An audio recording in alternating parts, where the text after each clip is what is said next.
light barriers that are out of alignment. And a whole bunch of very concerned looking IT and timekeeping guys headed this way. They are usually the pale guys in the black shirts.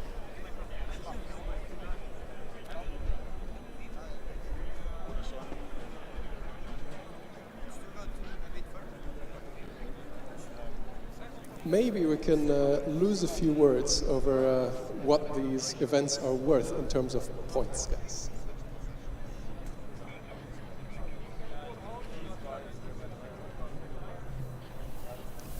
Right, so as you know, there's part of the points are for statics, also part of the points are for dynamics.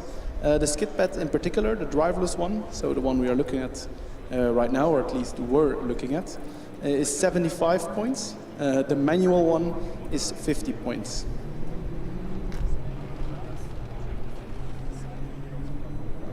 And that, of course, is out of 1,000 for the entire competition. So these are relatively small disciplines, but nevertheless, every point counts at the end. Exactly. There's also acceleration. Again, same concept. Driverless one is 75 points. The manual one, so with the driver, is 50 points. Then we also have the manual autocross, which is 100 points, so a bit more. The driverless autocross, which is also 100 points. And then on Sunday we have the endurance of 250 points, so that's quite a big one. Combined with it, you have efficiency for 75 points. And then I think on Saturday we'll have the track drive, which is driverless, for 200 points. Yeah, the endurance and the track drive are usually the most exciting days of the week for us here anyway, because the cars are actually driving for the longest. There is the most action. Usually the weather is pretty good as well, so that's nice. Meanwhile, it's not so good weather here in the center of the skid pad. Delft did an AMZ on the timekeeping equipment and crashed into it. Anybody that was around in, I believe it was 2017 or 18, it was still a driverless wet pad here at FSG, and AMZ definitely swept the equipment away as well. This will take a couple of minutes to get cleared up. The light barrier has to get set up again. I hope the camera of shame here actually managed to capture the carnage that unfolded here a couple of minutes ago. And yeah, everything has to get re-rigged. So we'll be back in a couple of minutes.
Antenne. Die hängt im Zelt.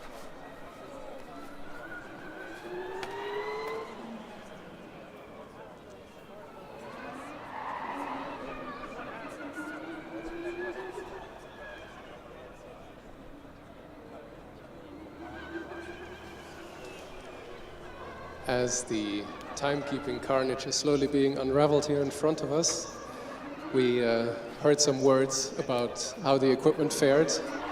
Short answer is not well. They've had to replace quite some equipment. There's big dents in boxes of the stuff that's still working. A couple of cables got ripped out of their socket and had to be replaced. And Matti is making his way over to the Delft car to investigate a little bit, see if we can hear anything about what happened. But by the fact that everybody is clearing away and scurrying into the timekeeping van again, I think it's safe to say that we'll be restarting the driverless kit pad here soon. We have 3 more cars in the queue already. Car number 50, by the color scheme I'm guessing that is UAS Munich. Car number 90, and a car number that's being obscured right now. So hopefully the time equipment looks like it's fixed, so that's nice. I had a little update about the Delft car. There might be a little bit of damage. They'll have a look how to repair it. doesn't look too severe, so I'm sure we'll see them back here. Well, judging by the dent that something must have left in one of these metal boxes, you would expect some minor damage on the front wing or something along those lines. Maybe you can give us an update on which car is the third spot in the queue. So third in line currently is TU Dresden.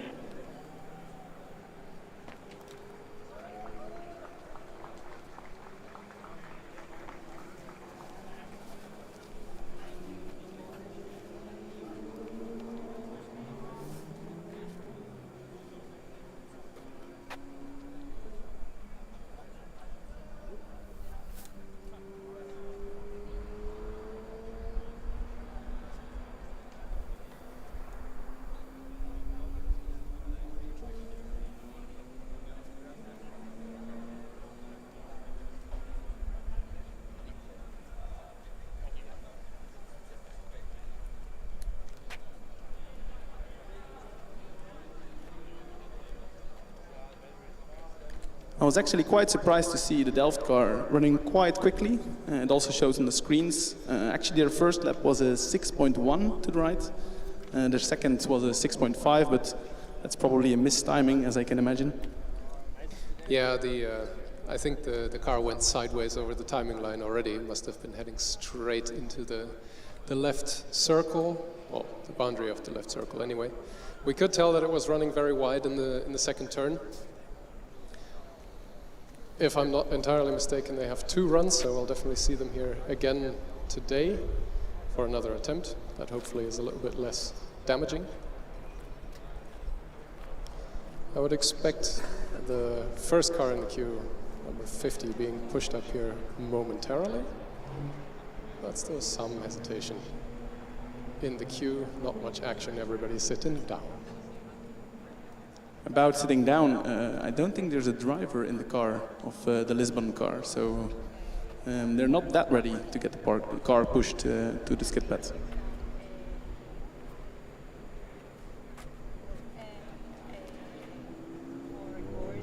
Well, then I have to correct my mistake. Car number 50 is, in fact, the car from Lisbon. I was saying UAS Munich earlier, the color scheme looks very similar. That's one of the tricky things about coming here year after year. You sort of get used to one style of car, and then teams just change it up on you. I think this is what getting old feels like.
ready, kind of?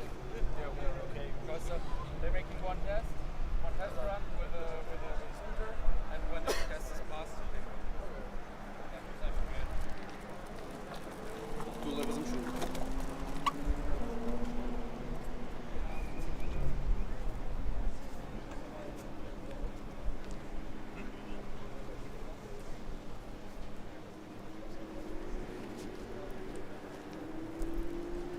So I just heard news that the timekeeping equipment should be fixed again. I also saw that the driver of the Lisbon car got in the car, so it looks like they are making themselves ready to do a skid pad. I also start to feel some raindrops, so I didn't check the weather. I'm not sure if it's gonna rain, how long and how bad, but that might also have an effect, of course, on the performance of the cars in the skid pad.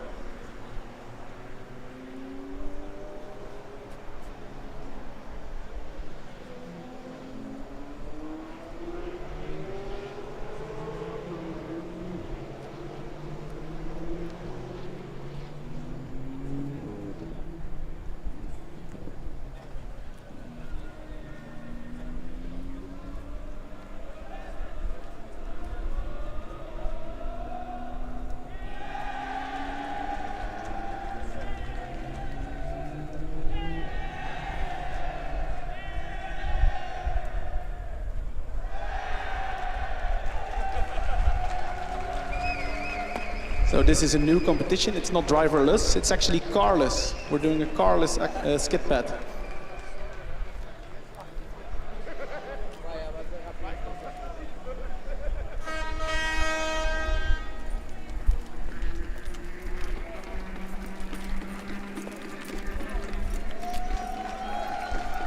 Lisbon is making its way to the skid pad right now. Everything's fixed, so we are good to go.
have left the queue.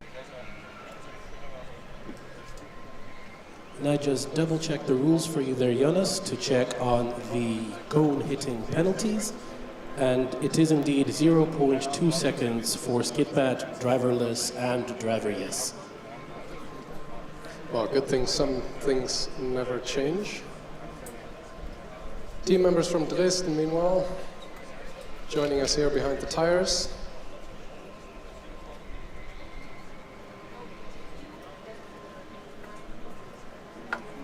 Christian giving some last instructions to the man with the remote box.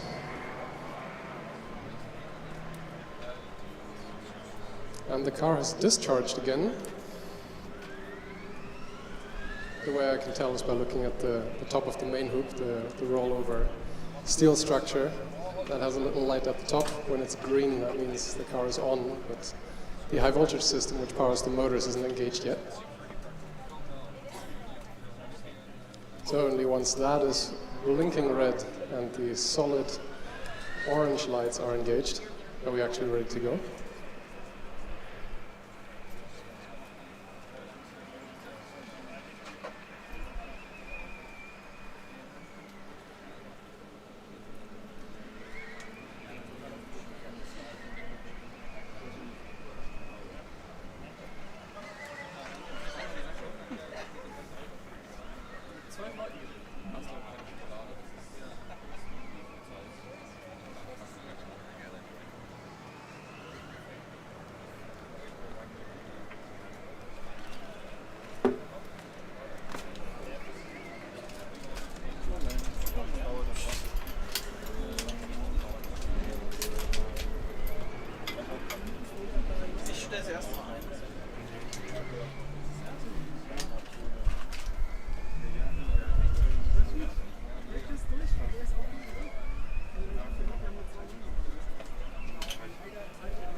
We're getting motions from the officials here for the team members to rejoin the car. Looks like they'll have to push back.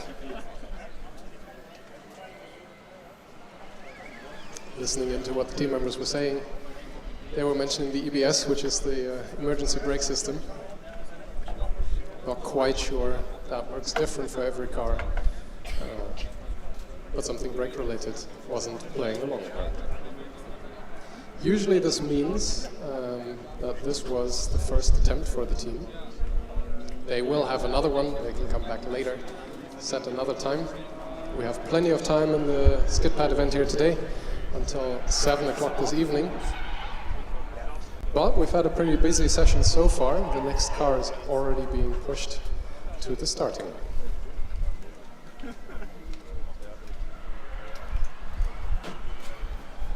Jakob, ich könnte dir jetzt die 5 tauschen gegen eine baugleiche. Dankeschön.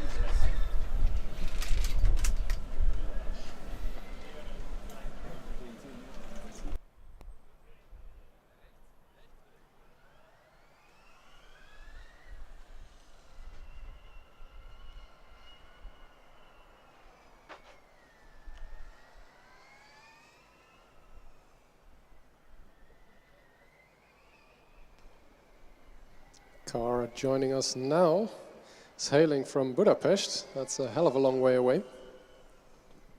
By car, anyway.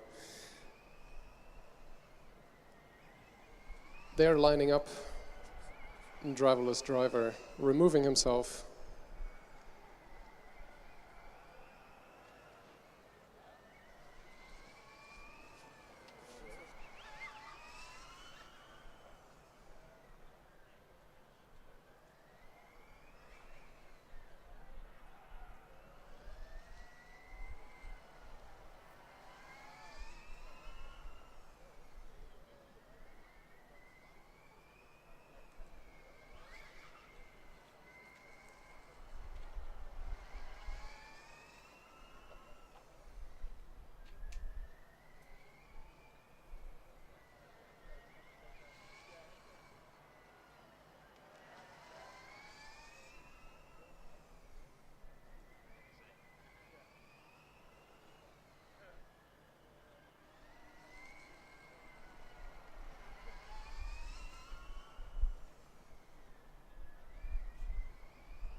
We have an engaged T-cell, solid orange light. The man with the remote joining us up here, receiving instructions. The beep is a good sign. Flashing orange is a good sign. Here we go.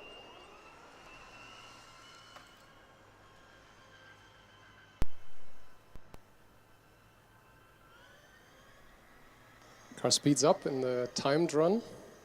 First lap is always there to establish and settle the car.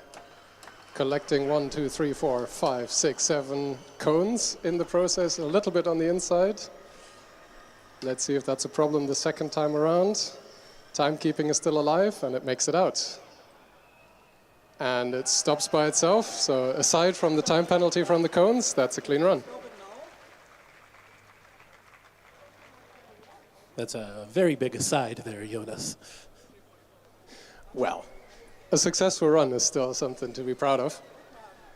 Indeed. And looking at the timing, the Budapest car, number 14, set a 5.742, which is around 0.3 seconds faster than the previous time we had from Lisboa, but obviously with a couple more cones, so we will see how will they improve on their next run.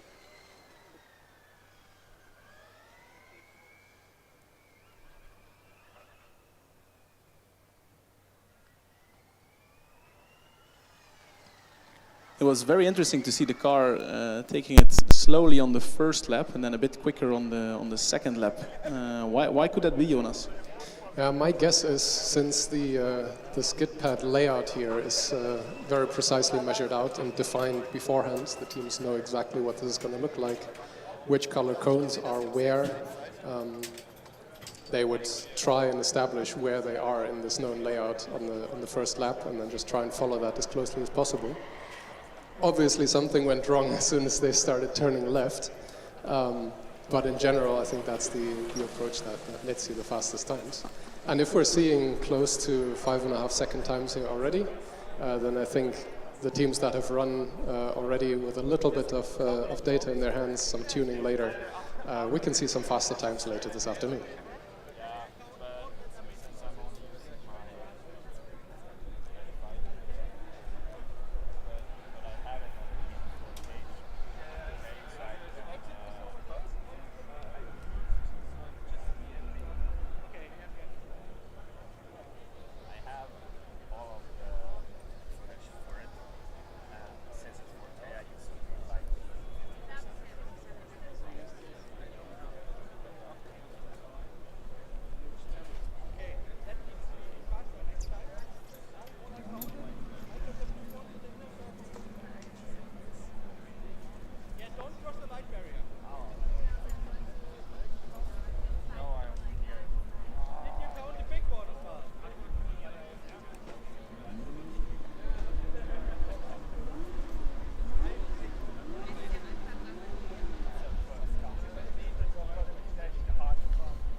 while we wait for more driverless teams to show up, I think we have the FSG9 lined up with 4 people in the back, some static downforce.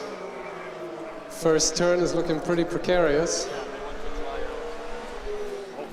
Car is definitely settled in now. Timed lap coming up, here we go. Good thing he is going in the right direction for the first turn. That's a thing that the drivers like to forget sometimes.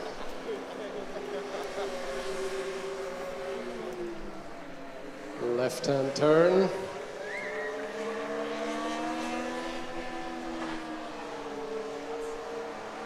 Tristan holding on in the back. We have a decent amount of body roll on that thing. He's pushing hard over the line. What other times? It's a benchmark. It's a benchmark.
So while the test car exited the dynamic area, we have a new car in the queue. I think it's the number 90 car from Milano that is going to attempt their driverless skid pad. I think it's their first attempt.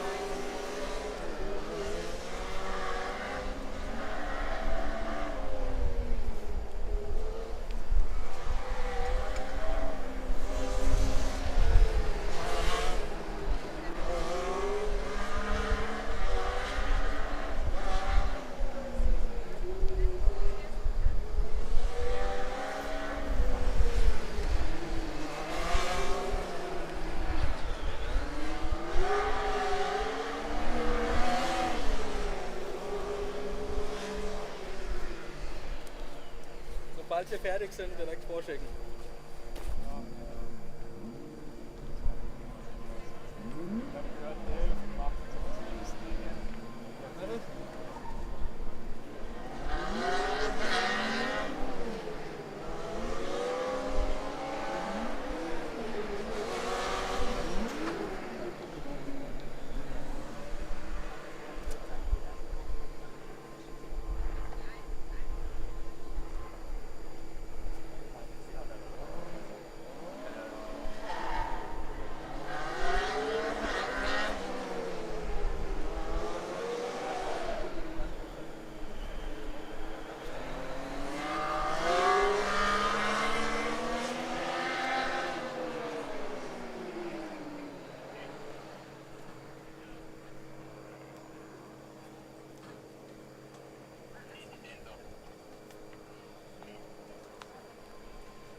maximaler Durchsatz. Wie lange dauert das insgesamt, bis 10 Autos durchgefahren sind? Budapest sagt auch, ist was falsch. Okay. Das steht hier. Dann wer war jetzt das? Wer wollte da von mir was sagen? Guys, please stop for a moment. Wo ist Budapest?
guys, I get complaints from like 2 teams.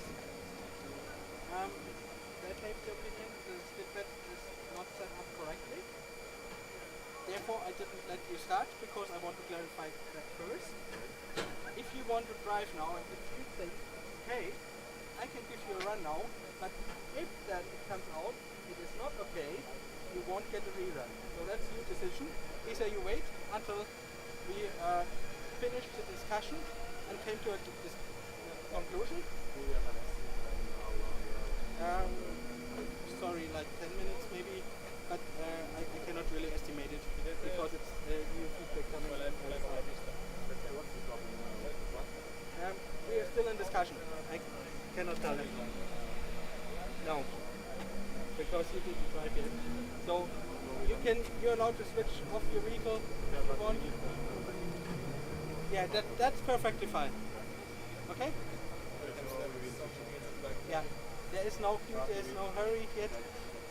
Sorry for the delay, but I want to make it fair for everyone. Just 2 or 3 minutes, then we will have the Ja, ja.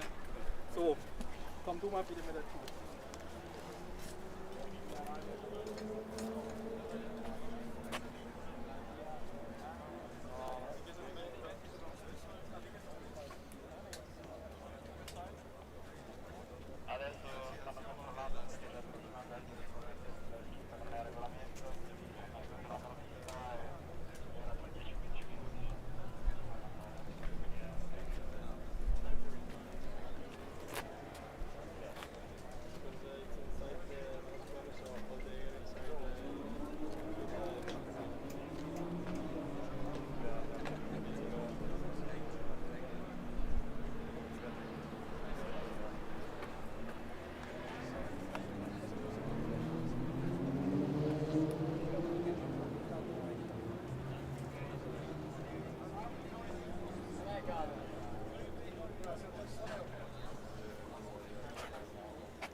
Dasselbe wie vorhin, aber ein bisschen versucht zu reparieren.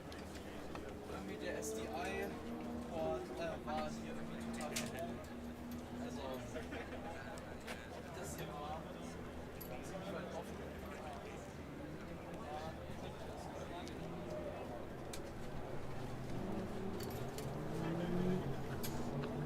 Kannst du mal den Jakob fragen, ob er seinen Kamera umstellen darf? Also auch für die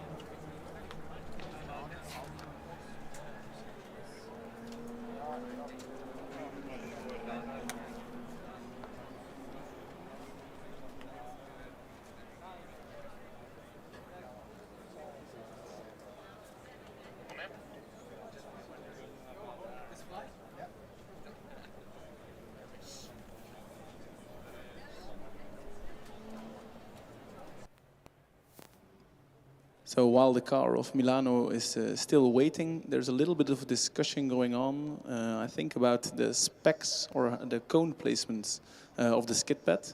Actually, Jonas is checking what might be on. Jonas, do you already have an update on the situation? Yeah, what I heard here is that the right-hand side circle has too few yellow cones on the inside, which might explain a few things, like the Delft car going off and the Budapest car also struggling a little bit with alignment. I think that's what they're trying to fix at the moment, just adding a few cone positions.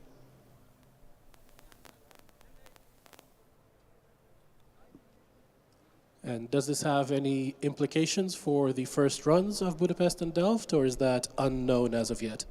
I didn't talk to the officials about that one yet. I'm sure we'll hear about that soon enough. I think we have some good news for Dresden, though. Something that we said wrong is that once you line up, your first run counts. Slight clarification on that one. Your first run only counts once the officials give you the go-ahead and your orange lights have been engaged. So I think that's good news for Dresden. They pushed back before the official go to run.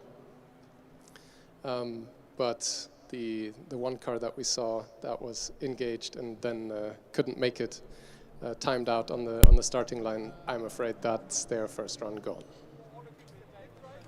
And I think you can actually see the yellow cones they are talking about, or actually the absence of the yellow cones. If you look at around the starting, kind of like the middle area where the lap time is detected, you can see two blue cones quite close to the taller orange cones, but there's no opposite yellow cones. Are these the cones we are talking about, Jonas? Yeah, I think we're missing 3 in total, so I think there's also one missing just after the starting line, on the first one after the orange cone. I see no pair to the blue cone that's on the left. Of course, for driverless, the cone colors are important because they mark the correct driving direction. Yellow cone should always be on the right-hand side of the car, blue on the left. And yeah, like we mentioned, the skid pad layout is tightly regulated in the rules, exactly prescribed, like the number of cones, the exact diameter of the inside and outside circle, how long the straight sections are at the start and end. And yeah, if there is indeed an error on the official side, yeah, then in my opinion, I think the runs that have been already made and especially struggled with should be made available again to the teams in question. Exactly. Some teams did manage to do a clean run and a nice run, or maybe only one actually did a clean run. So in my opinion, they should also be able to keep it, because apparently for them it did not matter if there was one cone too much or too little. Yeah, if they make it, then more power to them. Maybe this is a good time to mention one thing. Anything that we say here is entirely unofficial. We have unofficial timing, unofficial scoring. If the teams are trying to make any claims based on what they heard from us commentary guys, then there is absolutely no guarantee that this has hand or foot in the rules or in official terms regarding points or times or whatever. But we do try and keep it as close to reality as we can, such as figuring out what the discussion about the cones was about. So one team is the Milano team, as I already mentioned. I heard that currently there's still some static events busy, like the cost and the design events. So there still might be some driverless teams that are doing that while SkidPad is busy. Hopefully we can see them in an hour or something. Yeah, since this event is still running for another good 3 hours-ish, we have plenty of time for them. From our position here, we can see the marquee above pits where all the static events are held, at least the normal ones. And the cars are being hoisted down from there with the strawberry basket contraption strapped to a forklift to get the cars up and down to the first floor. And peeking up there, I think we're seeing a few of the teams still being stuck up there. And maybe just to give a small update on the teams that we, as things stand now, theoretically could see perform in the driverless SkidPad. That is the vehicles that have completely passed all of their scrutineering thus far. We could and hopefully should and will be able to see TU Budapest once again, Green Team Uni Stuttgart, Too Fast Racing from Munich, AMZ Racing Team from Zürich, Eindhoven University Racing, Deggendorf, the Fast Forest team, the Lisbon team, which we already saw perform a successful run, TU Dresden, El Floras, Trondheim from Trondheim, Revolve NTNU, Ignition Hamburg, Politecnico di Milano, which, as my colleague Matti mentioned, are waiting in the queue, Écurie Aix from Aachen, KIT Racing, KA Racing from Karlsruhe, FS Team Tallinn, and that is the end of the list so far. These are the teams that have passed all of their scrutineering and are competing in the driverless events, and the teams that we hope to see in the coming hours. For those of the viewers playing along at home, where can they find this information? For the viewers playing along at home, they can find this information on the Formula Student Germany website, and the specific URL for the technical inspection status is formulastudent.de/FSG/TIS.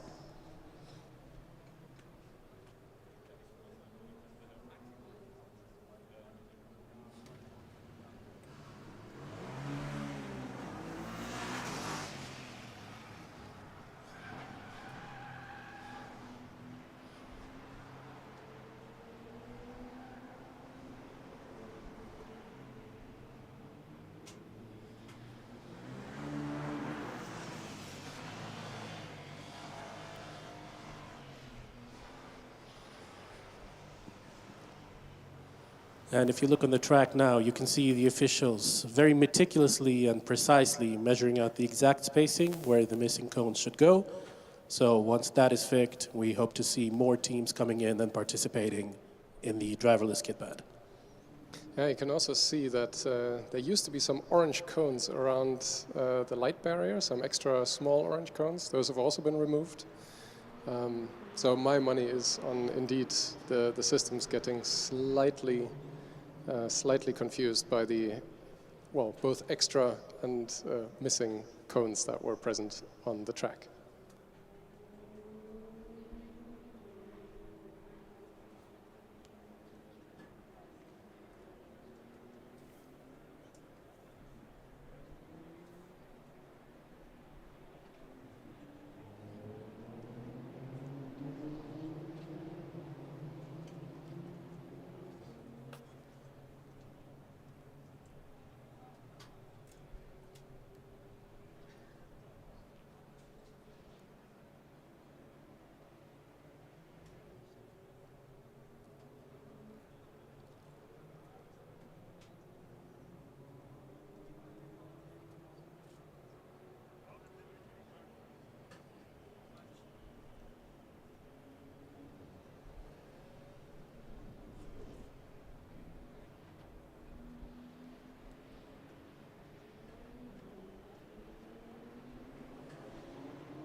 So we just got confirmation that indeed all the cars that have had runs already so far, due to the cone error, are entitled to a rerun.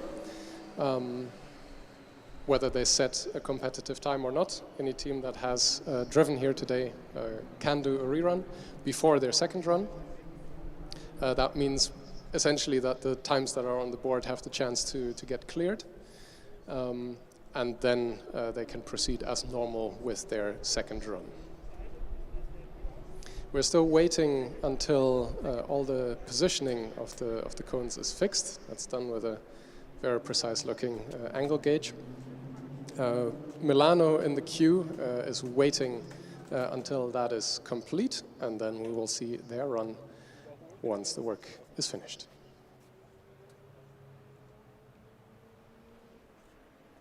Das kommunizieren wir in der Queue nochmal.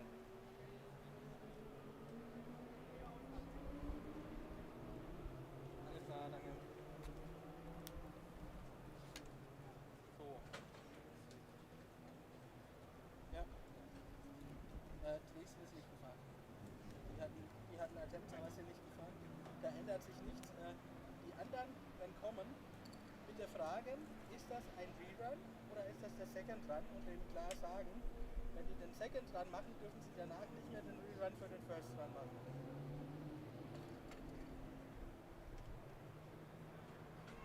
Ja, und wenn das ein Rerun ist, bitte auf der 1 hochheben und bewegen.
das ist die, ja, okay. Ja, ja, das Forum heißt es. Ja.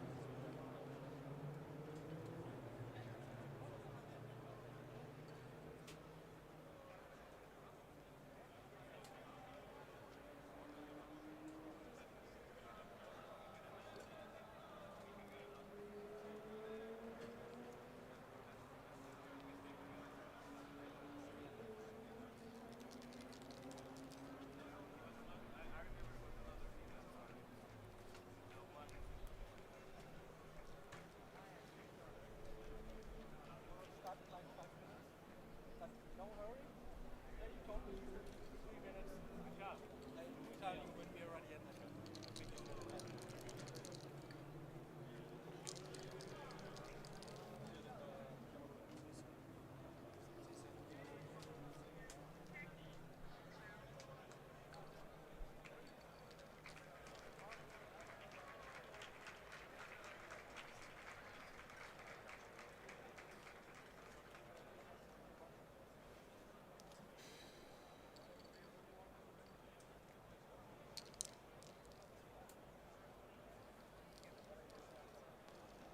So, it's getting a little bit more exciting again.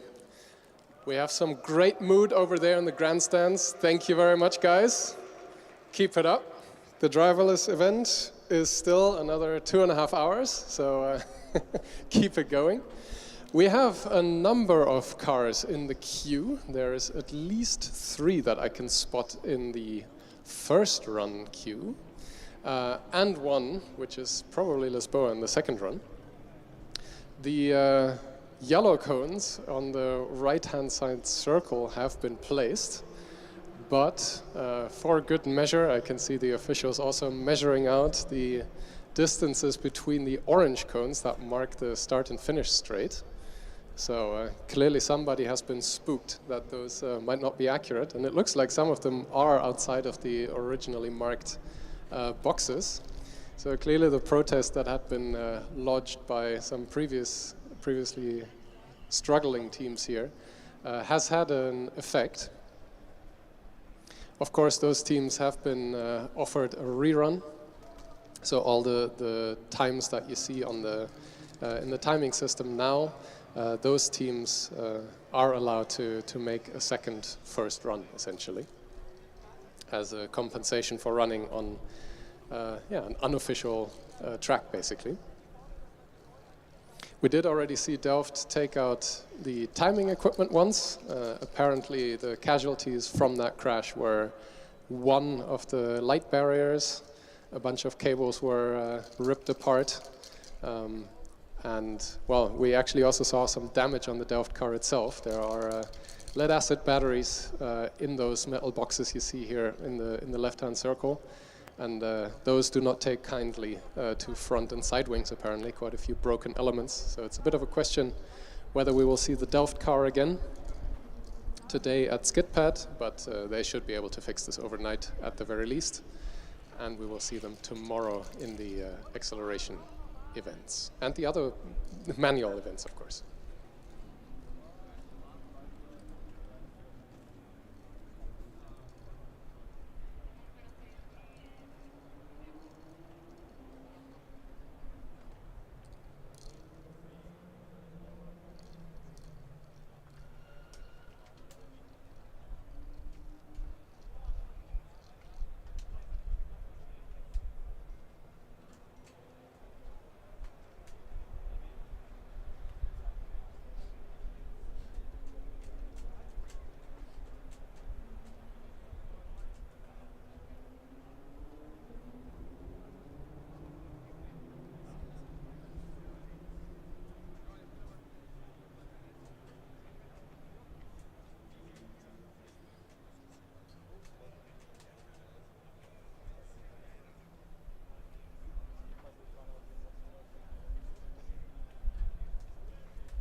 looks like we are ready to get going again. I see the car of, was it Lisboa or Milano?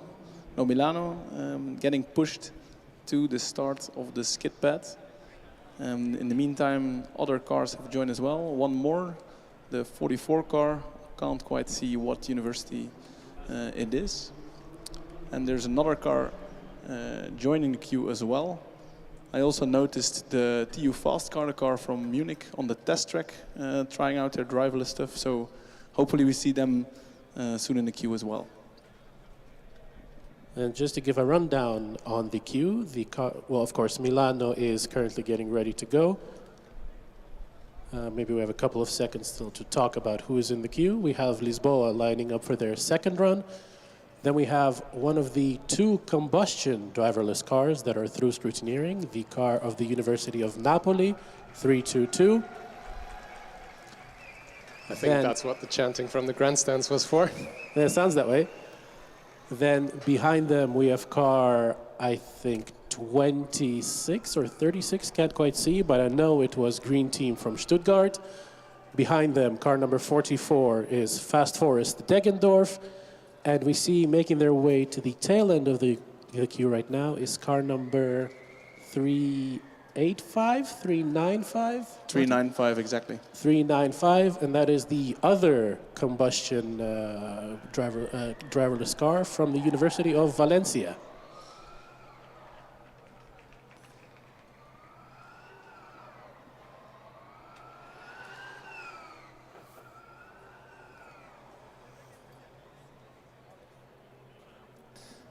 So we're getting some motions from Christian, the official here, the white shirt that runs the driverless event. He's with the Milano team, and I think what has happened is that they have spent too much time getting ready. There is a time limit of 30 seconds that the teams need to adhere to in order to keep the flow of the driverless events a bit fresh. In the first few years of driverless, this was taking minutes and minutes and minutes for teams to get ready. Now there is this 30-second time limit for some time already. And that means that the next car from the first run queue is making its way over here. And Jonas, does this mean that Milano now loses their first run, or did they not get the start signal? That is a good question. Christian did not give them the go-ahead to actually run. So by my count, just being sent back into the queue means that you lose your priority. I would expect that they are still allowed to do 2 runs, but the priority has clearly vanished because they are not joining the first run queue again.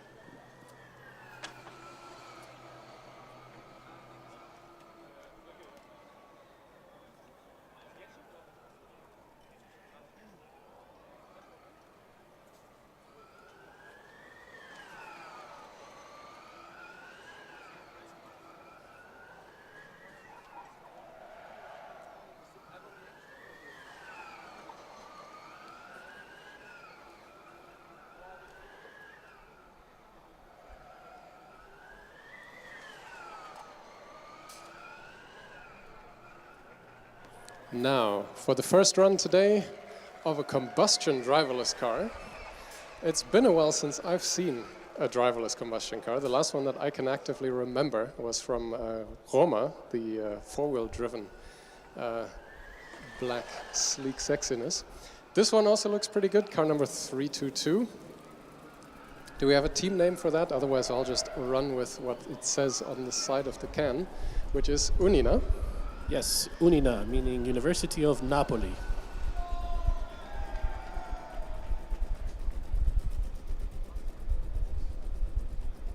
The engine is running, solid orange. Team members coming behind together with us. It's usually a good sign.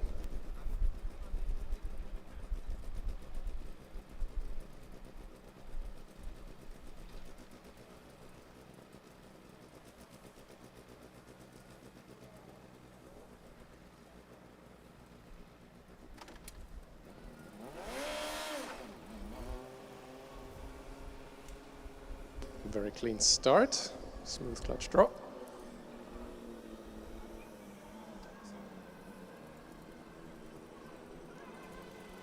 looks like it's struggling a little bit uphill. The skid pad is on a bit of an incline. Does try to speed up significantly for the actually timed lap though. That's a very good effort. Making a change over to the left side. Getting settled and located again.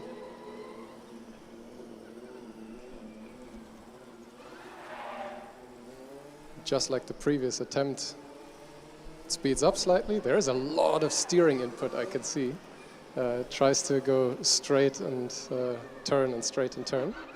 Has stopped. And that's a solid blue light. That's excellent news. That's a valid run.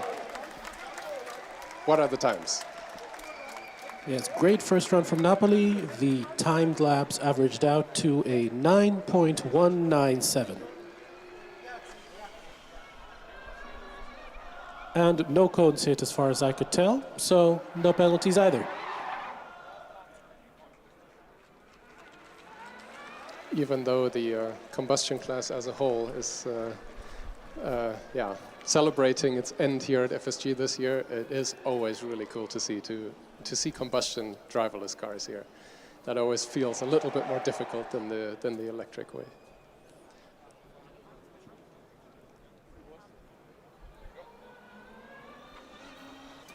Now pushing to the starting line, car number 26, Uni Stuttgart, green team. Although I have a feeling that those cars are getting less and less green by the year.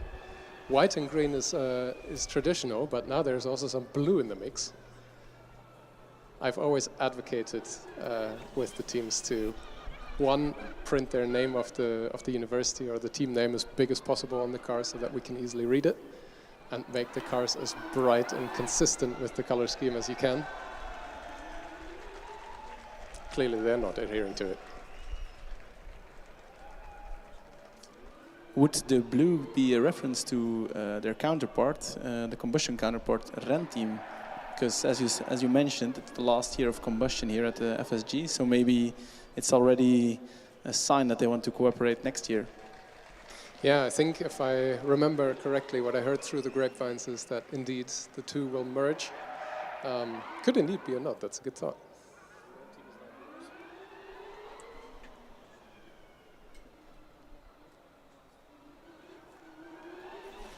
The team of Napoli also went for like a slower first lap and then a faster second, so both on right and left, same strategy. Curious to see if green team will do a similar approach or just go full ham immediately.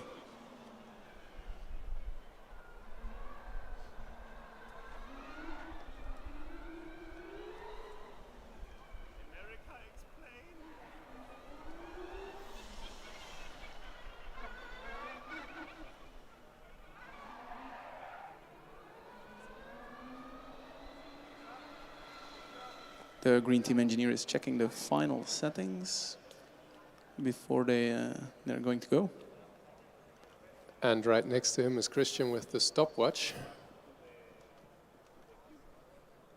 And I think that's bad news for green team.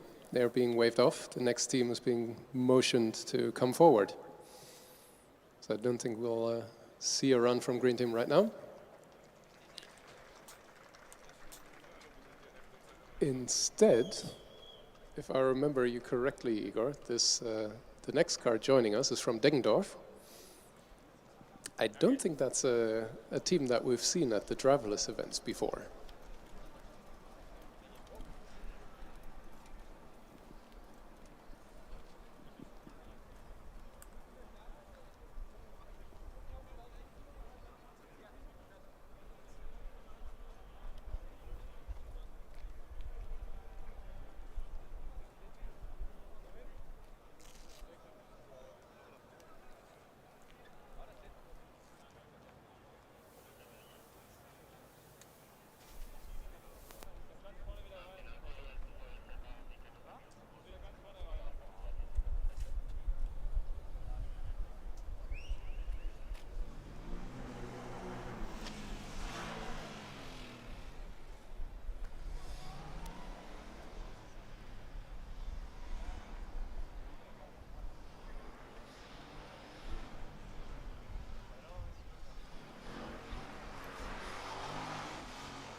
While Deggendorf is getting all set up, one observation is that a lot of cars are joining us here in the queue.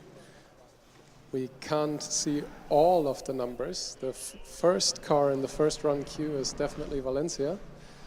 Behind them, I see a 14 poking through on the rear wing. That's the Budapest car, I think. Joining for the rerun from the misplaced cone run earlier today. We saw them collect a lot of them, although that was on the left-hand side of the skid pad. Behind that, car number 99, I believe that's Aachen. Green team is pushing into the second run queue, and Napoli joining the second run queue as well. So there is quite a pack here, which is, at least to me, unusual for a driverless event, that there is this many cars waiting for a run. That's another reason that the officials are very strict about the amount of time that it takes the teams to get set up. Deggendorf is ready to go.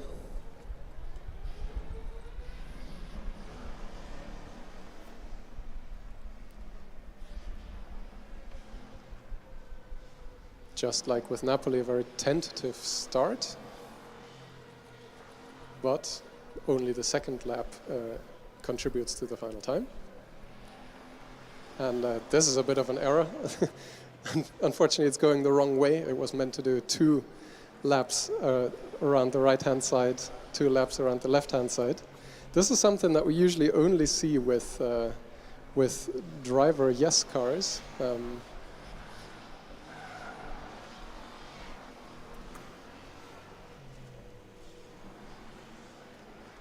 At least it does manage to do 2 left-hand side laps. Let's see what it does next. It's supposed to go straight.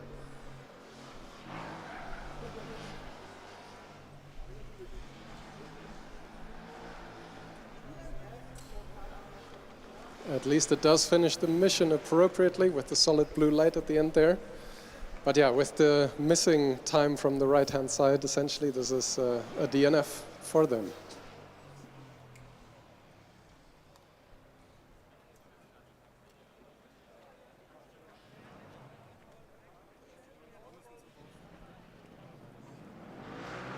It looked very clean, so I mean, if they can just change a few settings, find out what's wrong, then I'm sure they can set a competitive skip pad lap time here. Meanwhile, we have Valéncia, the other driverless combustion car, the second one today, queuing up for the driverless skid pad.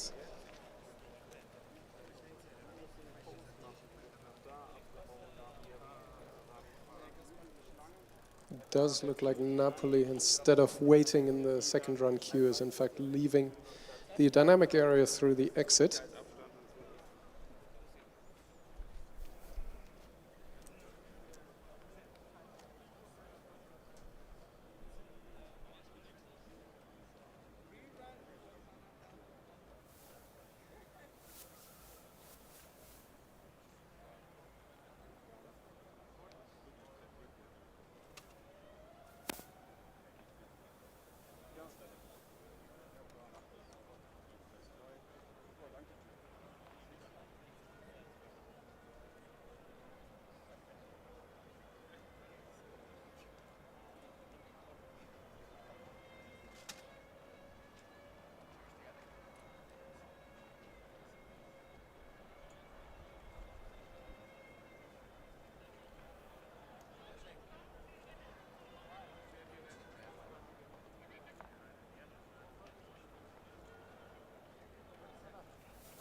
And I hear an engine firing up on the starting line. Christian was starting to look a little bit anxious about the time that it took to prepare the car again. But so far, so good. Excitement in the grandstands. Thank you so much, guys. Get fired up.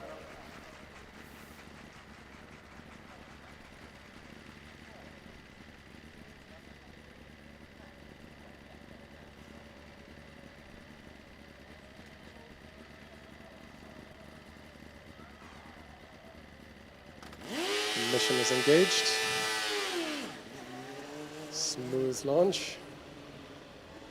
Unfortunately, the car goes straight into the finishing area without actually attempting any turns. This is a DNF for Valéncia, but they did manage to make it all the way through scrutineering to show off their car here. So the round of applause that they did receive was definitely deserved already.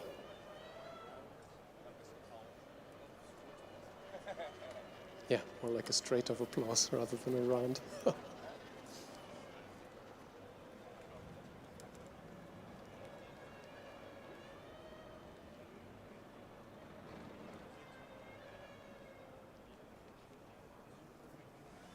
From head on, there is only one way that I can recognize the car that's being pushed to the starting line now, and that's by the epic mustache of the driverless driver. Car number 14 from Budapest for their rerun from earlier. This will be counted as their first run of the day, since the cones were in the wrong position on the skid pad when they did their first attempt earlier. They did collect about 7 or 8 cones on the first time around. While not all of them were in the proper position, let's hope they can do better this time around.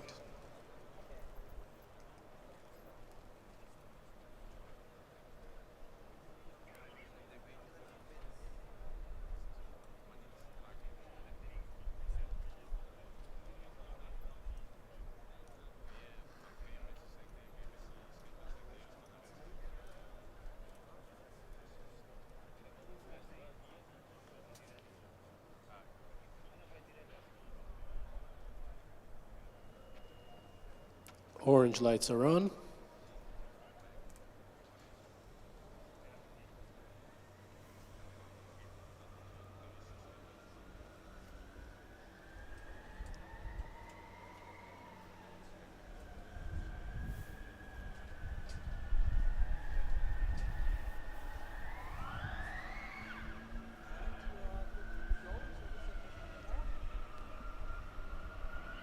The go-ahead is given. The 30 seconds that the car has to get started have commenced.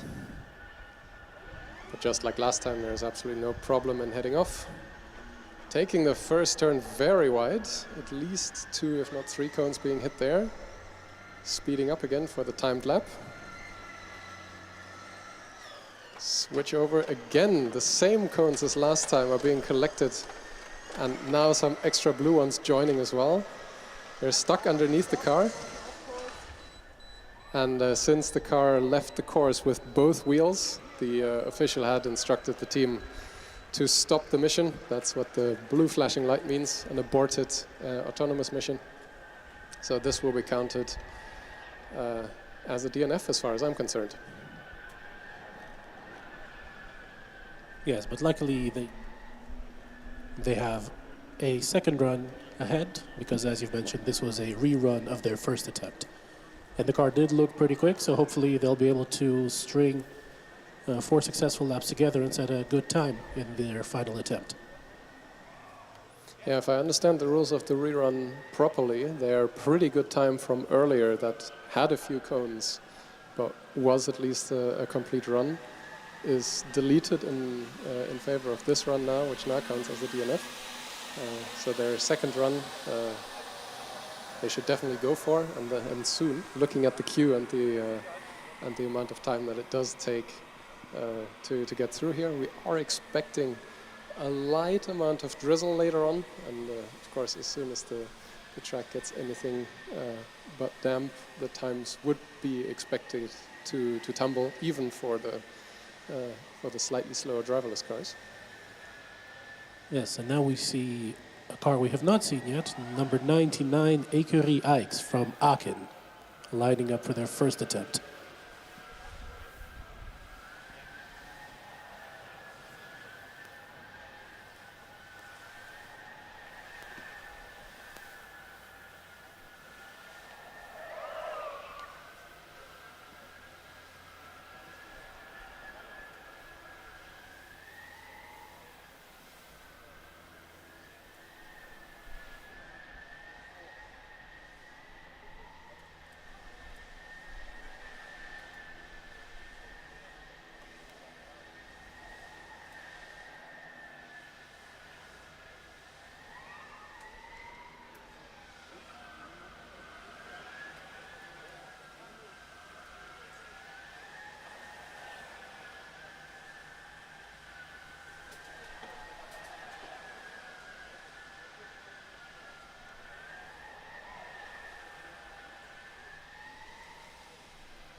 The ASR, the man with the remote control, joins us here on the stand. He's given the go-ahead to engage the mission. Very ambitious start. And that's a lot of oversteer on the timed lap of the right-hand side. Unfortunately, that's an aborted run, but that looked extremely good. I'm really excited to see this again when it actually completes the run. Well done, Aachen.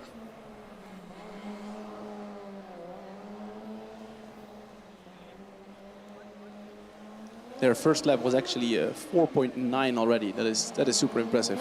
We haven't seen that kind of time yet here today. I'm not sure what the world record driverless skid pad is actually on FSG or any other competition. Do you know, Jonas? I do not, but a sub 5 second time is definitely fast for driverless. That is getting into the realm of the manual cars times. So for that, sub 5 seconds is okay.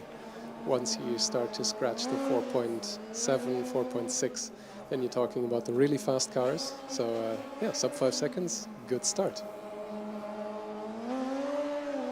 And mind you, that was on the in-lap. The timed lap, I would expect to be at least a little bit faster than that still, if they manage to complete it. Straight from the first run queue, car number 124, I believe. That looks like Tallinn to me.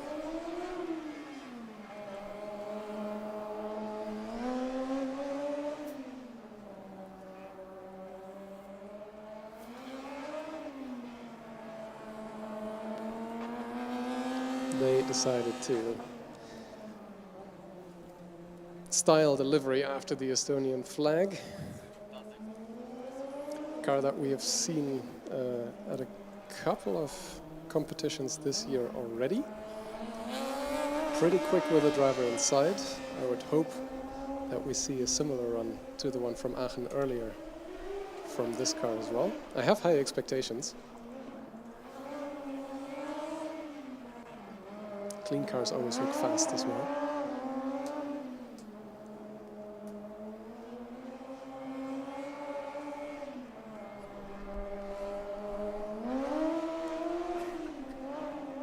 Christian looking at his stopwatch very closely. It doesn't look like the high voltage system is charged yet.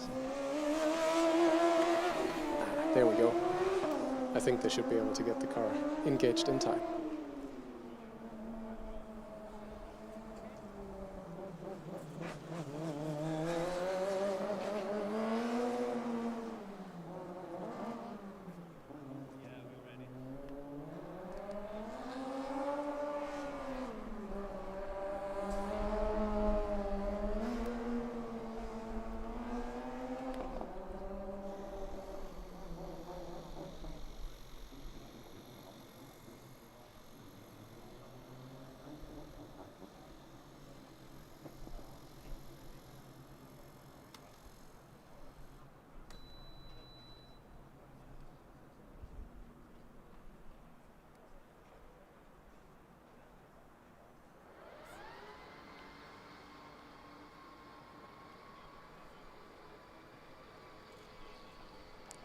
First lap, they're taking it slow. Will they also do a reconnaissance lap and then push it? No, looks like the speed stays pretty much exactly the same between the runs. And he misses a gate. Car goes out of track and is stopped by the operator here. A DNF, unfortunately. No cones hit though, so I would expect that with a few tweaks. They are at least able to set a time. This was a very clean first lap and a very clean exit. However, unfortunate from the track. So looking promising for their second attempt.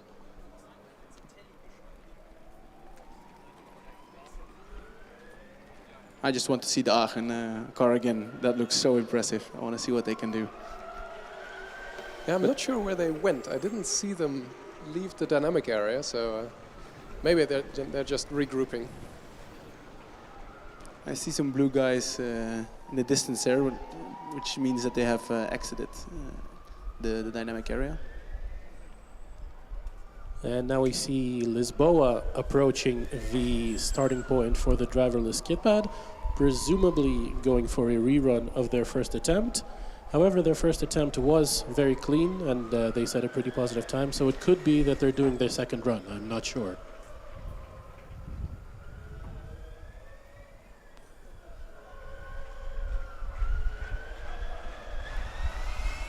It looks like we have an entirely Italian grandstand over there, right across from the infield here where we're standing. A lot of chanting for all the Italian cars so far. Really good atmosphere. Thank you very much. But it's the car of Lisbon, so there might actually be some Portuguese people in there as well. Oh, yeah. Thank you for showing me that one.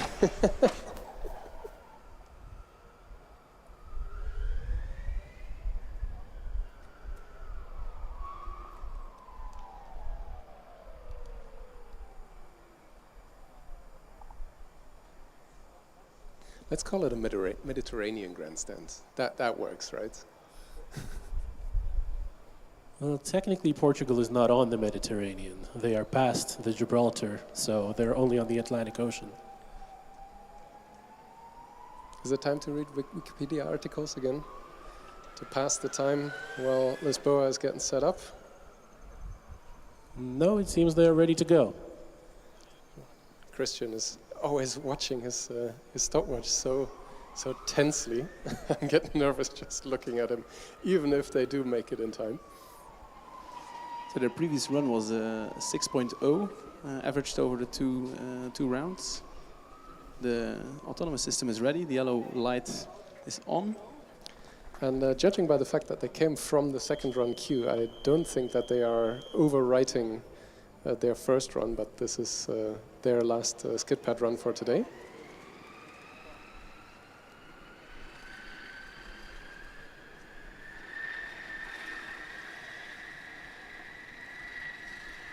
Car not speeding up noticeably, but still keeping a fast pace.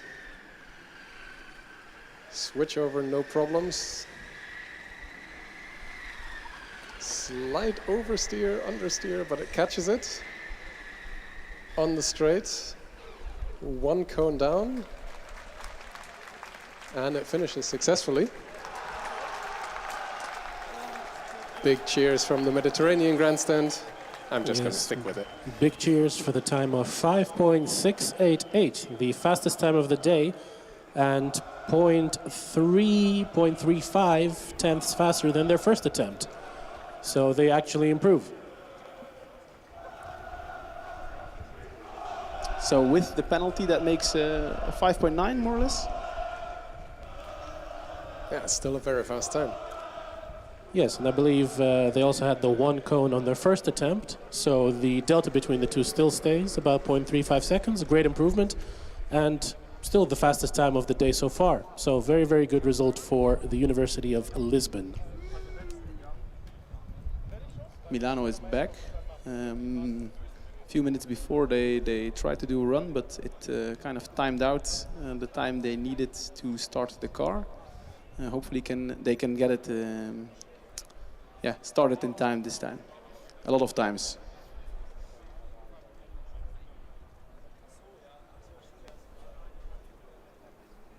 Yeah, this pressure to have the driverless teams start as quickly as possible came from a lot of hard lessons in the past. Teams having to pressurize the EBS systems. And actually looks like one of the Milano team members is doing just that right now, checking the pressure, engaging the system, pre-charging the high voltage, getting it all set up, as in the past often taken a very long time. So now for a few years already, in the interest of putting the dynamic back into the dynamic driverless events, there is this time limit in place. It looks like this time Milano got the car running in time though. Everybody's heading to safety.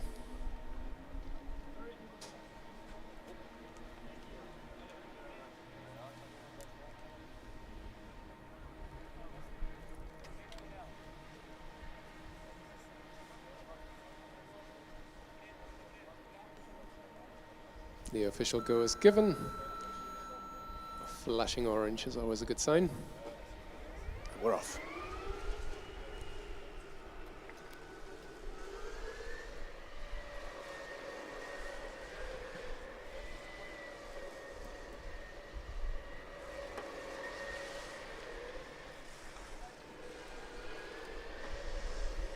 A 5.8 on the timed right-hand loop. Very clean run, coming to a stop in the appropriate box. And a 5.8 around the left-hand loop as well, and a total time of 5.851. Deserved big cheers from all over the track. Valid run, good time. Indeed, fantastic first attempt. No cones touched. So with the cone adjustment, they would be, I believe, somewhere in the region of Lisboa. Very, very close between the two.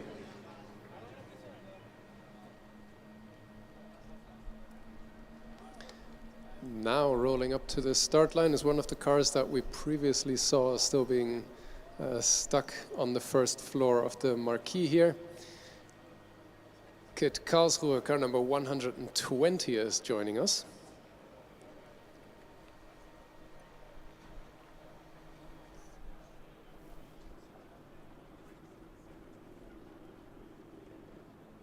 I was about to make the observation that different teams were trying different starting positions since KIT was pushing it forward quite far.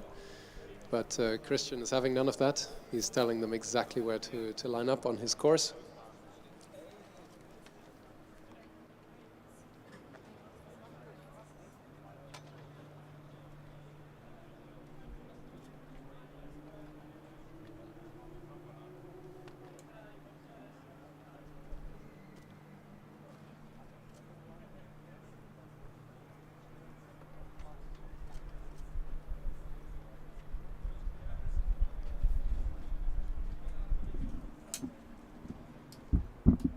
Exciting times in the queue. Meanwhile, we have TU Fast from Munich lined up.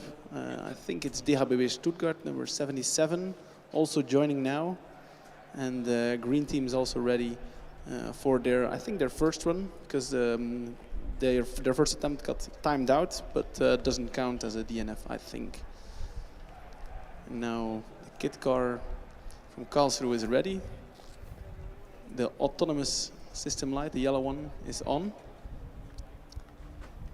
Team members and Christian are walking here to safety.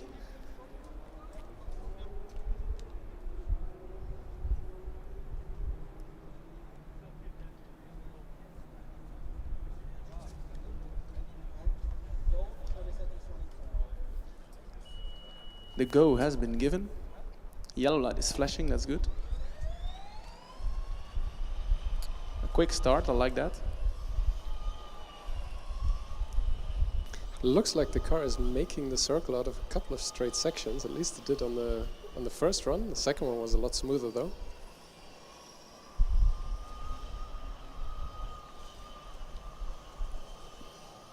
Very settled. This should be a very good time. And it is a very good time indeed, 5.326. Nice. Looks like the race between KIT and at least Aachen is going to be on if they do return later. Are you kidding me with these times? Thank you, Igor.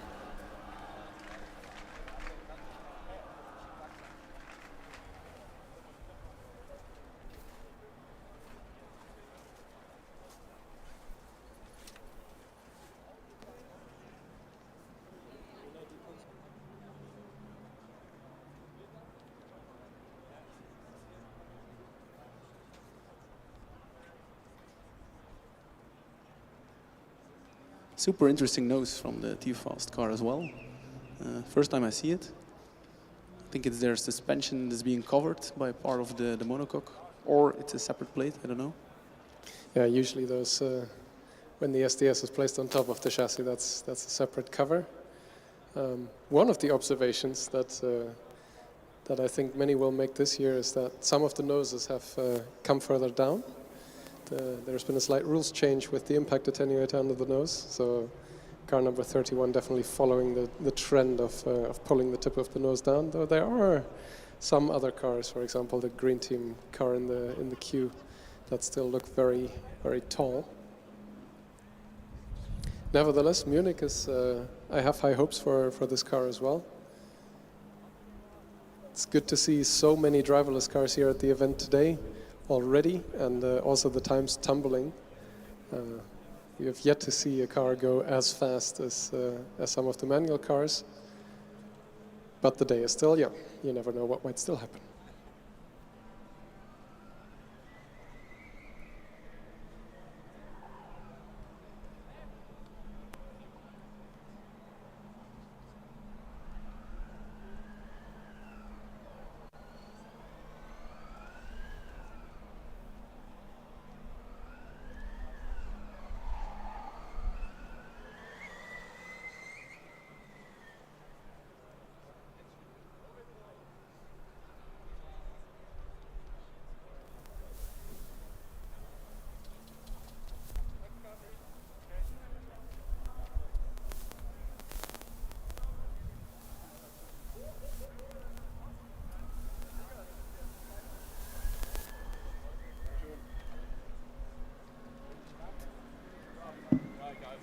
And we see Too Fast now pulling out of the starting position for the skid pad, so presumably they were not able to get ready in the 30-second window. I think the window is slightly longer than 30 seconds. The 30 seconds are when the go-ahead is given. But nevertheless, we will not see a run from Munich right away, since DHBW Stuttgart, with that neon front wing accent, is already jumping at the bit right behind them.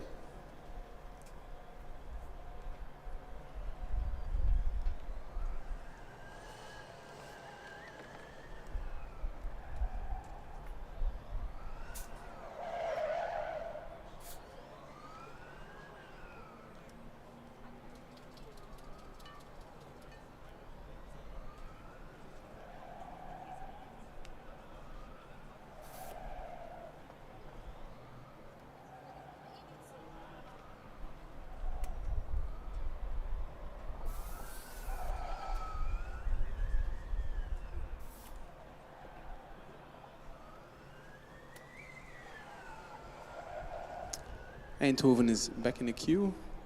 They were actually in the queue, but for some reason left the dynamic area again. And meanwhile, DHBW Stuttgart is lining up, getting their cars sorted and ready for the driverless skid pad.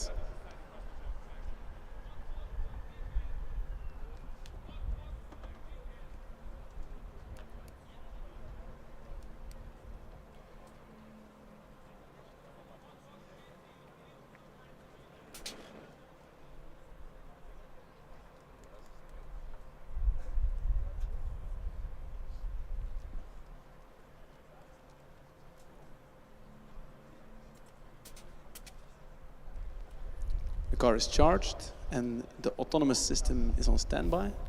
That looks good. They'll make our way to the tent here where we are as well.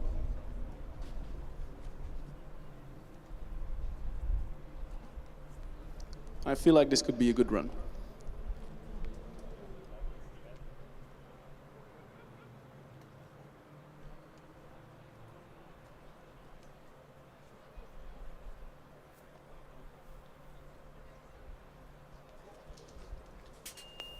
Visual start is given.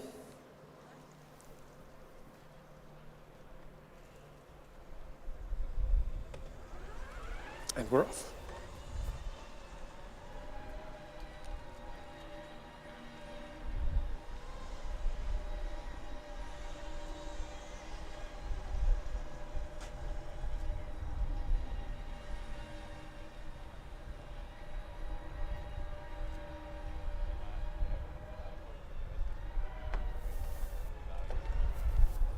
Yeah, it's unfortunate. There are a couple of cones, well, more than a couple, I think about 3 or 4, collected on the settling lap on the left-hand side.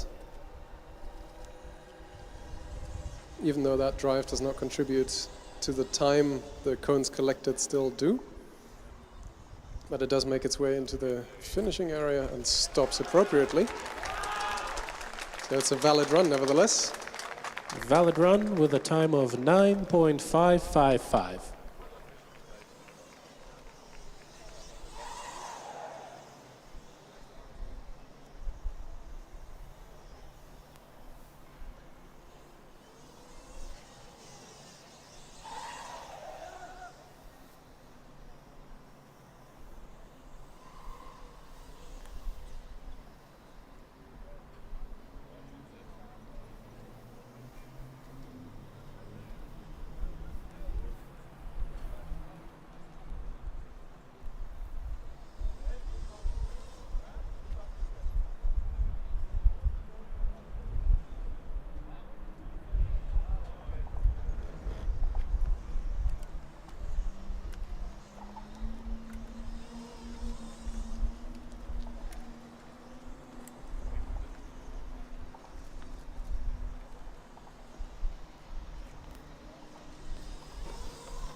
The queue is clearing up slightly.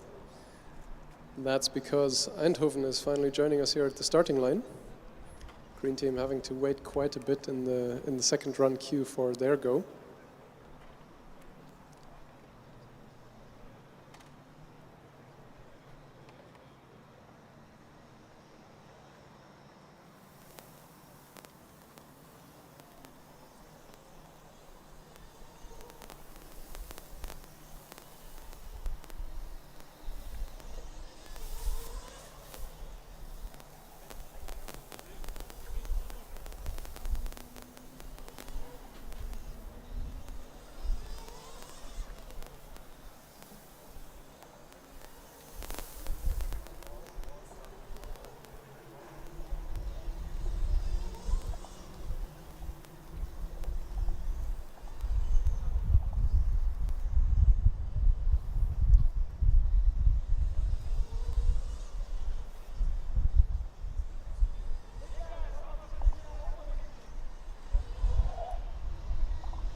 Car number 77 being asked to speed up a little bit, walking off of the track in order to have a safe environment, safe track situation for car number 40, which is ready to go.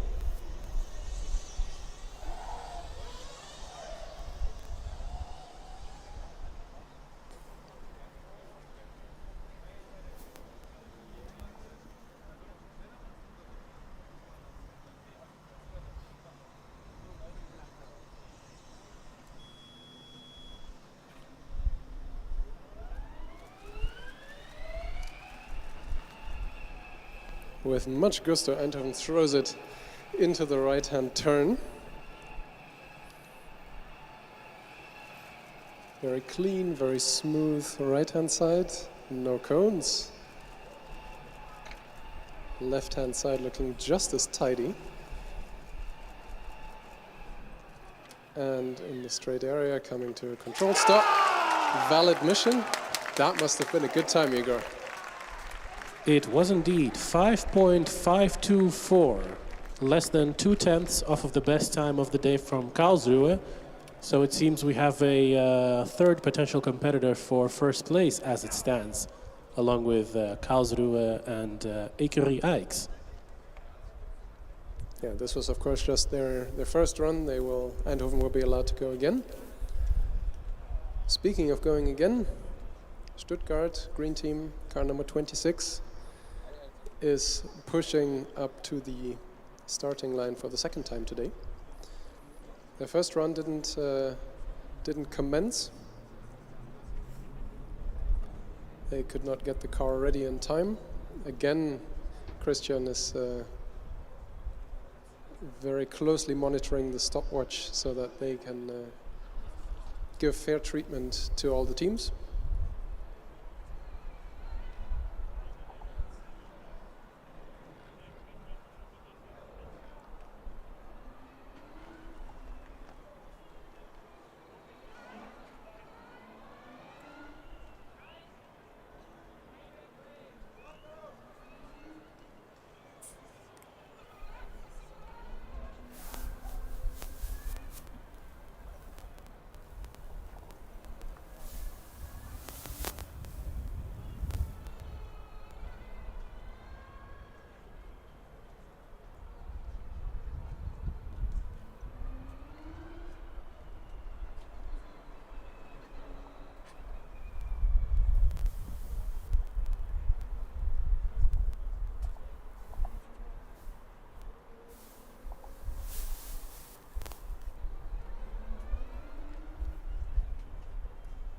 as the Eindhoven car is being pushed by, I'm noticing something interesting that I haven't seen before. It's an offset LiDAR mounted on the front wing. It's not on the center line of the car, but it's on the right-hand side, sort of where the mounting of the front wing to the chassis is located. It's the first time for everything, seeing something new here every year. Stuttgart, in the meantime, is all set. Officials and the autonomous system responsible joining us here behind the barrier, and they're given the go-ahead.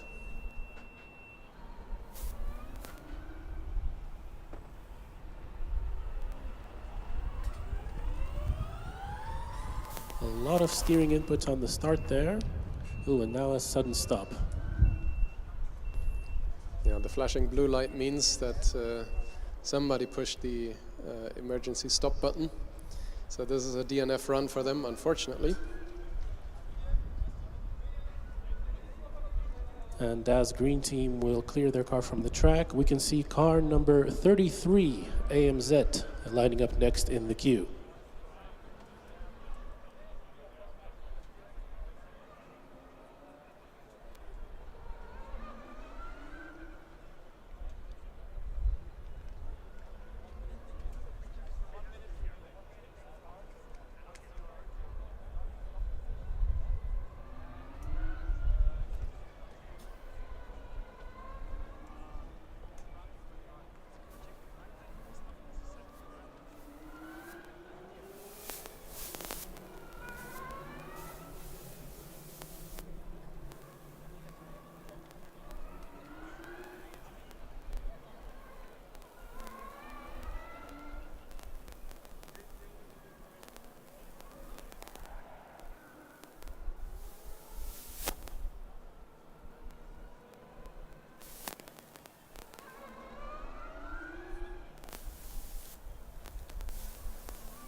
Yes, and we see car number 33 from Zurich making its way over to the starting position of the skid pad now.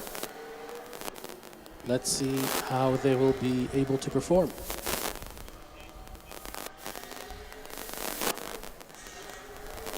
Zurich, of course, has a very good track record here in FSG with driverless competitions.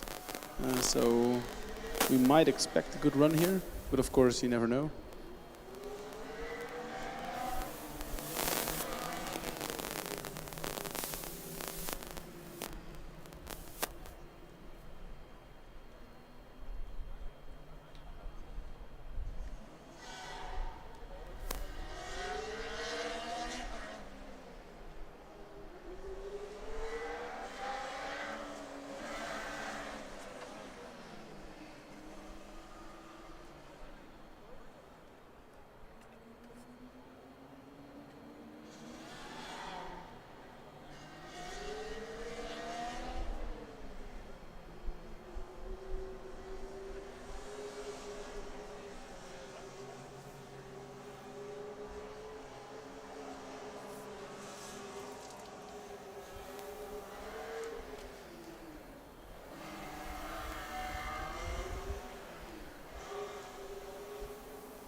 The Zurich car is getting ready.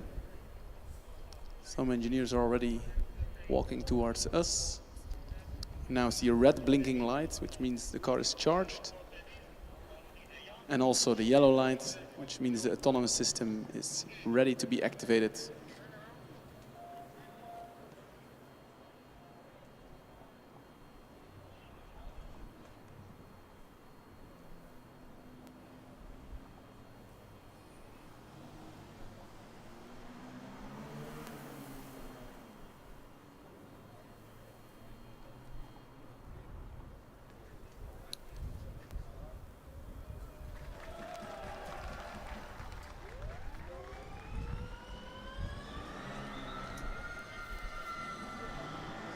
Quite an okay first lap.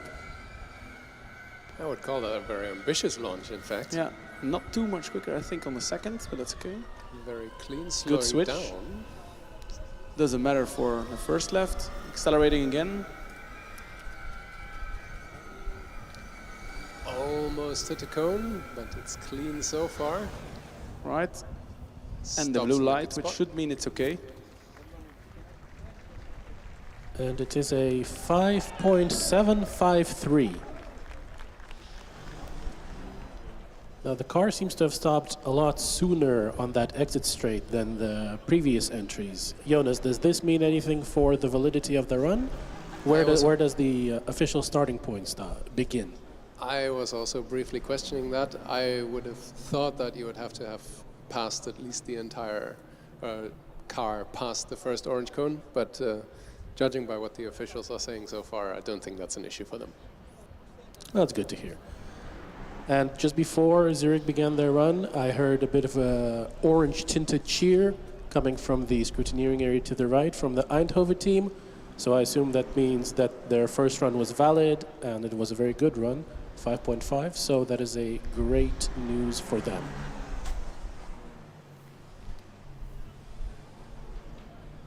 And given that there are no cars in the queue, as I say, so Deggendorf joins. But maybe it's a good moment to also go over the skid pad scoring for driverless. Because I think, interestingly, in contrast to manual driving, it's about if you are first, second, third, how the points are distributed, and not necessarily about time. There is a separate driverless cup where the times do matter, and the scores are based on the lap times. So putting a nice skid pad here, it just depends on what position you are in terms of scoring. So good job on the Zurich team as well.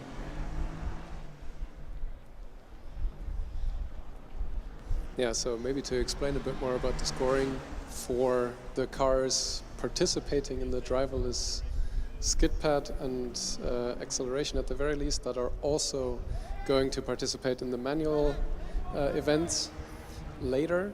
The position based on the time matters, but the points are not scaled relative to the time. They're only distributed per position, similar to I don't know what the F1 race scoring is.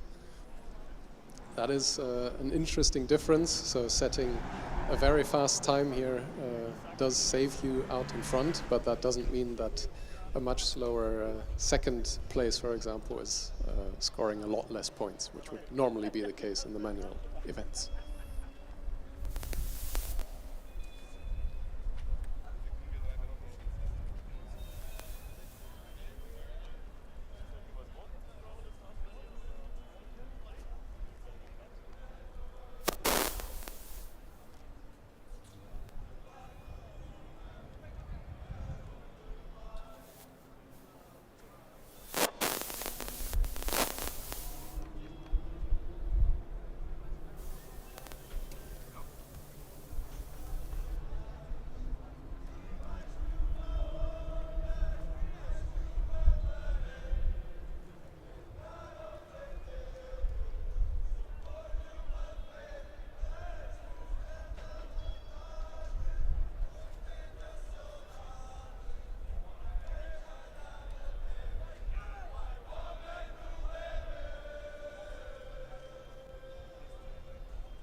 We see car number 44, fast 4 is Deggendorf, lining up for their second attempt.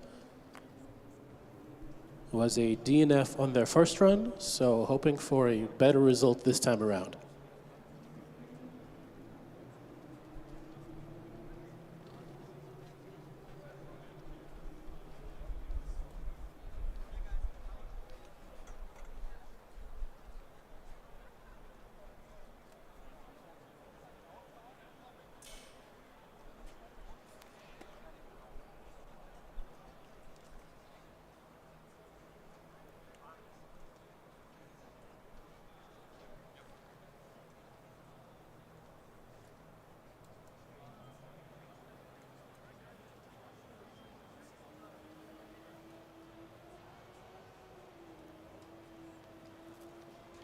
The go signal has been given, so they have now 30 seconds to get their car going.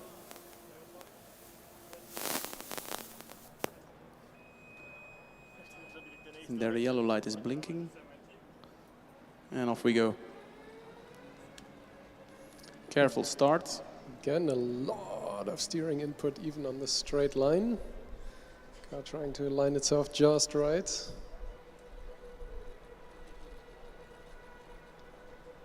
Being very careful around the first right-hand turn. Timed lap starting now.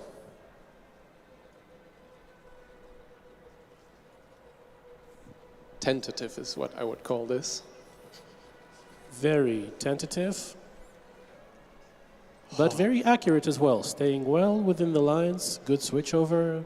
Now starting the first left-hand lap. I was getting a little bit nervous. Right at the end of the right-hand side run, it was heading for the timing equipment again. Left-hand time lap now.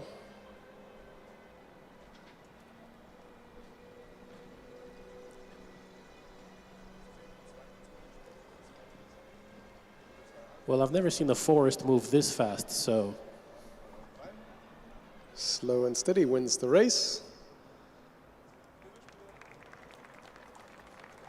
Now the excitement for the blue light is building. That looks like a valid run. Time on the board. Time on the board is 15.289. Wow. Slow and steady wins the race. Congratulations, guys.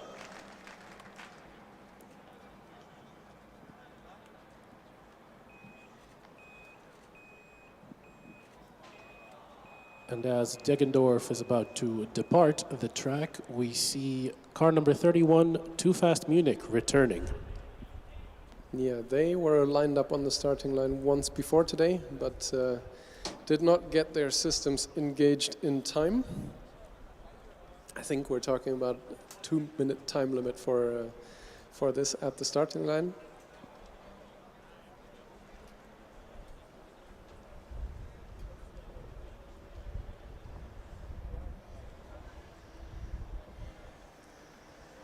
I was about to say that the queue is empty, but as I look over, I think I see Hamburg approaching. That blue and green is very distinctive. Can't read the car number or anything else, but this is my guess at who's coming up. I can tell you it's 78, but the name I can't see either. Maybe we can look it up, or just wait a minute. Thankfully, I have pretty good zoom on my phone, and Jonas, you were right with the colors. Matti, you were right with the number. And you were both right with the team name as well. It is indeed TU Hamburg.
It is taking quite a while for the 31 car to start, and I think they need to move out the skid pad and try again. Yeah, judging by the fact that the driverless driver is reinstalled, that's probably bad news. A lot of loud snaps coming over from the testing area. I'm not sure if that car is hitting the front wing so hard that it sounds like a whip being cracked or something else is happening. It is a bumpy track, certainly the test track where you can't quite see what is going on. You tend to hit, yeah, that's definitely hitting the ground a bit. Well, that sounded more like a backfire, but it's an electric car, so that would be something very bad. Yeah, Munich is indeed pushing off. Hamburg will be given the go-ahead to join us at the starting line. And we see car number 63 coming into the queue. I believe that is NTNU Trondheim. Yes, that very dark, very low car. Recognize that anywhere as well. No, the car was stationary when it popped. This is not the front wing. This sounds like a gunshot. Come on. Are you sure it's an electric car? Yeah, it does sound like it. Very quiet combustion car if it isn't. This is car number 250 from Lübeck. It could be combustion. Or a hybrid. Oh, well, judging by the fact that it's a 3-digit number, it's definitely not electric, so it was backfire.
And I can see another car in the distance entering the DV skid pad queue. I believe it is Napoli returning, car number 322. Yeah, that would be their second run of the day, or did they also do some running while the track was screwed up? No, I believe they did their first run after the fixes were implemented. I believe they might have been the first car to do their first run after the fixes were implemented. Yeah, that could very well be.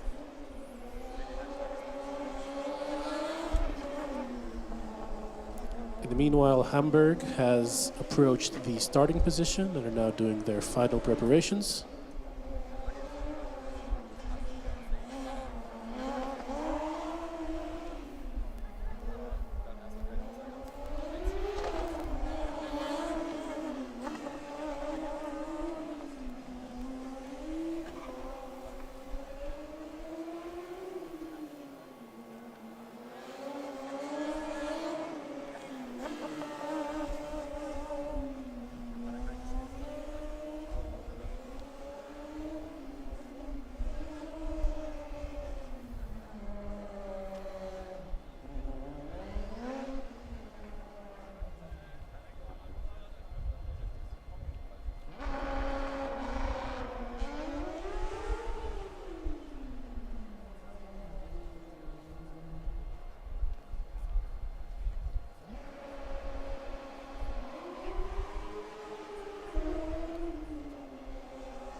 Hamburg is lined up, the red light is flashing, so high voltage is on.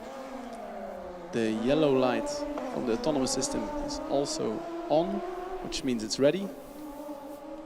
Engineers are making its way here. ASO is with us. He's given the go-ahead. Not by Christian, coincidentally. He has sort of departed into the background a little bit. Bit of a shake on the starting line, but now definitely speeding up for the second lap. One cone clipped right next to the timing equipment, another one on the outside. Very nice transition. Slowed right back down. And then cooking it for the timed lap again. Very nice.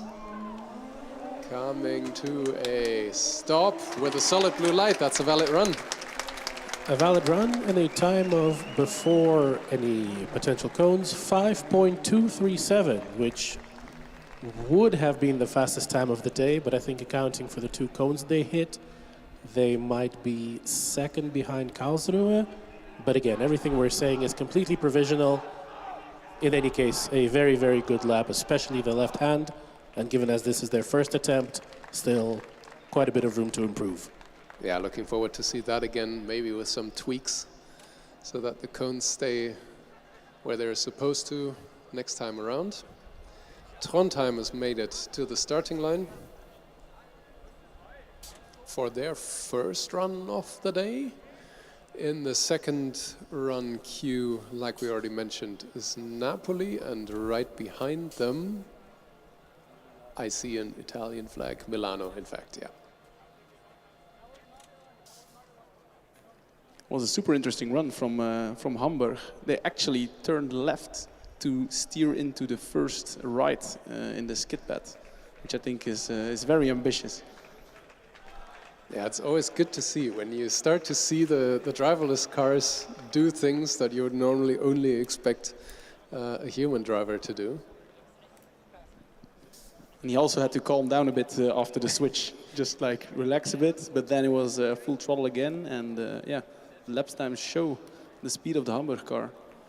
And it's interesting in comparison to the other cars that on their sighting lap, only the first half of the lap was done tentatively, and then the acceleration already occurred halfway through the first lap, as opposed to in the beginning of the second laps, as we have seen for most other teams. The one thing that I haven't seen a driverless car do is the little blip of throttle as you cross the finish line to try and accelerate on that little straight piece a little bit more. Who knows, maybe somebody implements that.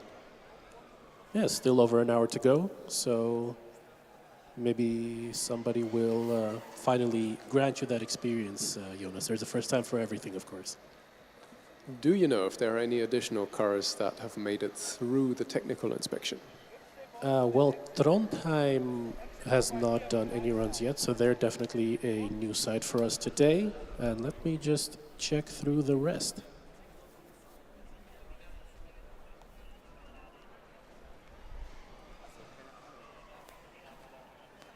Bridging some time.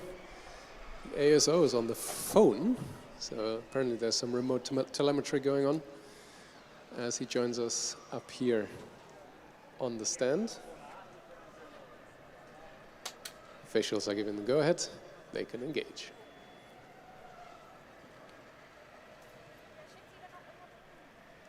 Would you please step out of my vision?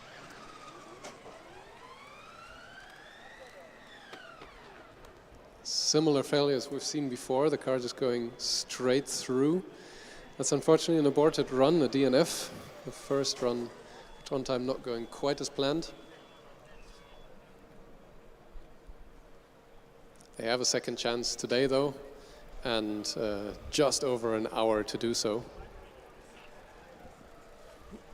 Yes, and so Jonas, coming back to your previous question, we have now seen at least one attempt from all of the teams that are already through scrutineering completely, but there are a couple that are only 1 or 2 stickers away that also hope to compete in the driverless event.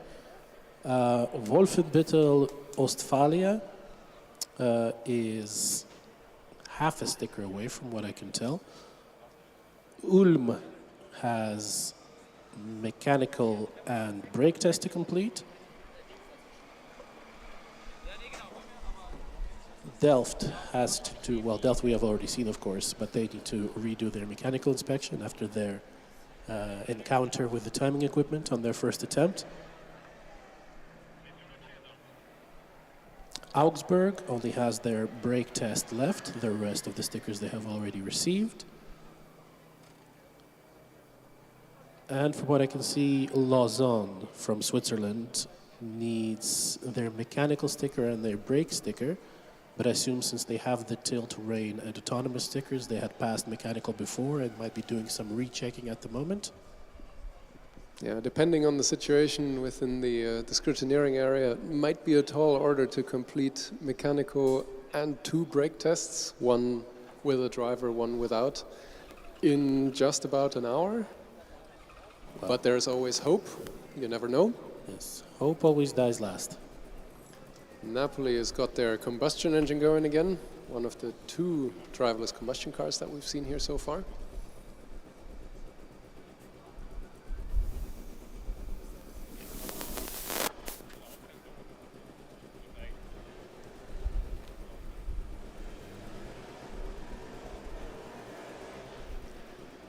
And I can see now, looking up close, that the NTNU Trondheim actually has a very nice deep purple highlights all along their car in contrast to the black. Very difficult to see at a distance, but looks very impressive up close. That is usually the way of the Trondheim cars. Once you get close, you see that polished finish.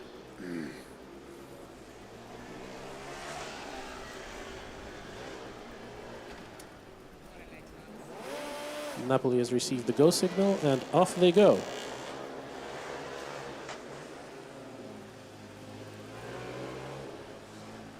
I think this is the car I was commenting on earlier about the very jerky steering input, collecting at least 2 cones on the timed right-hand side lap, getting awfully close to the timing equipment, collecting another one, dragging it along on the front wing on the left-hand side. And almost another timekeeping equipment crash, but the ASO pushing the button just in time, killing the car. Yes, unfortunately, that's a DNF in their second run then, but they have set a time, if I'm not mistaken, in their first run. So there are still points to be had for Napoli. Indeed, they had a 9.197 valid, legitimate, in their first attempt. So time on the board. Unfortunately, they could not improve, but they did strike a very photogenic pose looking from here in the commentary booth.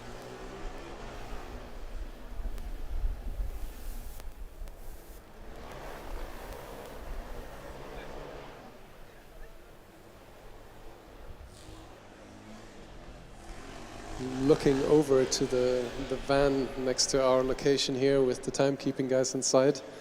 I'm sure some bricks were manifested in there. The second car today, getting close to timekeeping equipment, one earlier from Delft actually meeting it. So this is an exciting driverless session so far.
And it's the Milano car lined up now.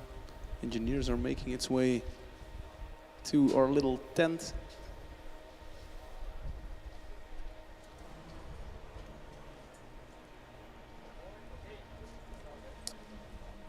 The go signal has been given. Yellow light is already flashing. That's a good sign. And the car is ready. Very nice turn into the right-hand side. This looks pretty quick. Yeah, a bit of oversteer even. That's nice. Right-hand side. One cone clipped on the outside of the left-hand turn.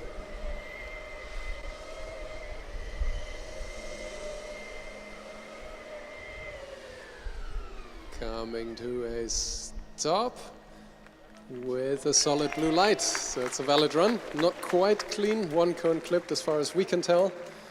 Unofficially, that should be a pretty good time for them, though. It is indeed. The pre-cone adjustment time is 5.457. So with a cone, that should be a 5.657. So still very competitive and very near the top of the results that we've had so far.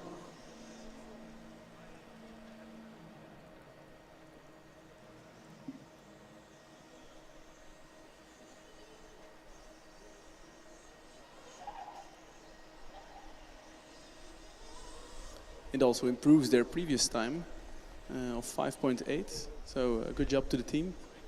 Meanwhile, the queue is empty. There's still an hour left to the session. There are still a lot of cars that need to do their second run. And maybe you can expect some other cars from scrutineering as well.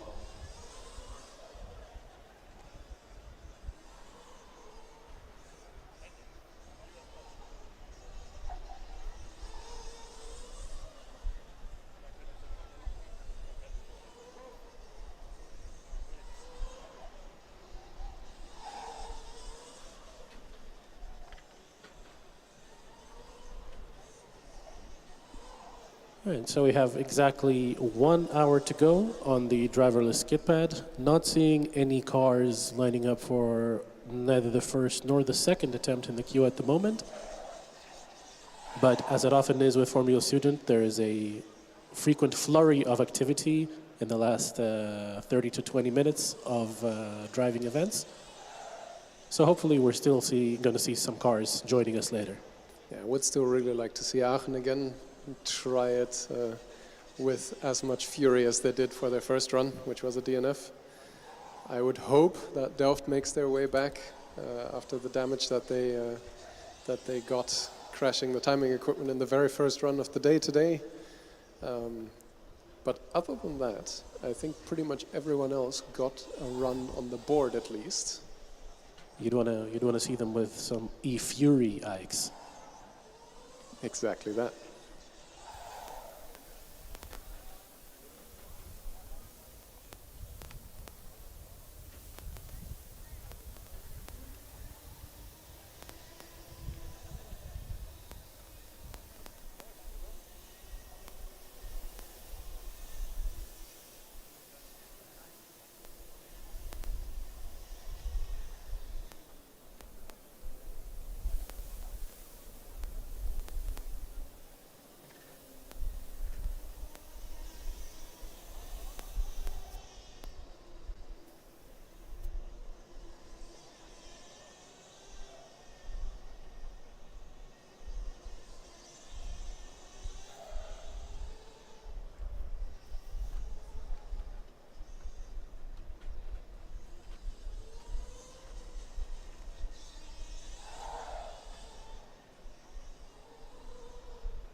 Meanwhile, on the test track, we have E25. The checkered flag is being waved, but I'm not sure if the driver has any intention of stopping. It looks like he or she is enjoying themselves too much.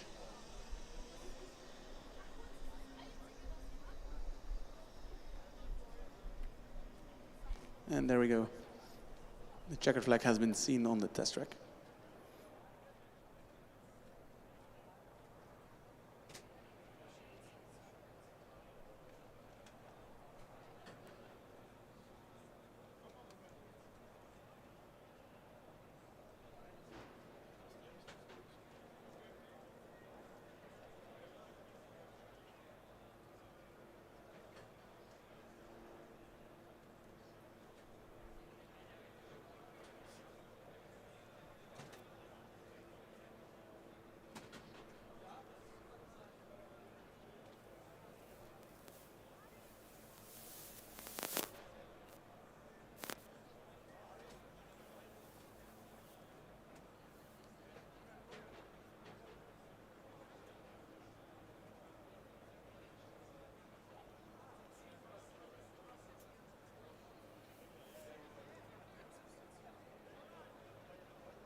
keiner mehr.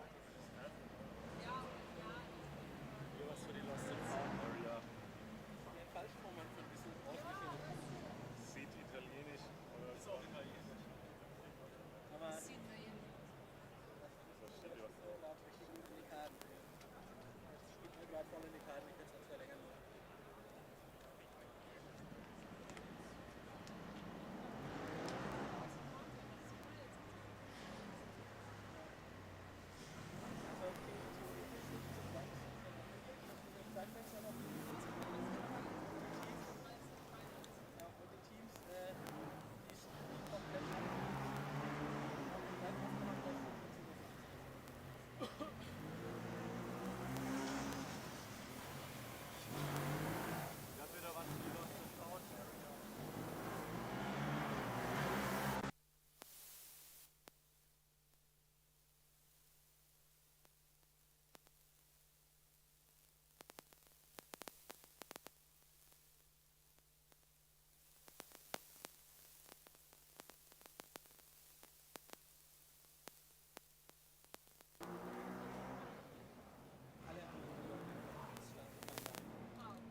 So again, some action.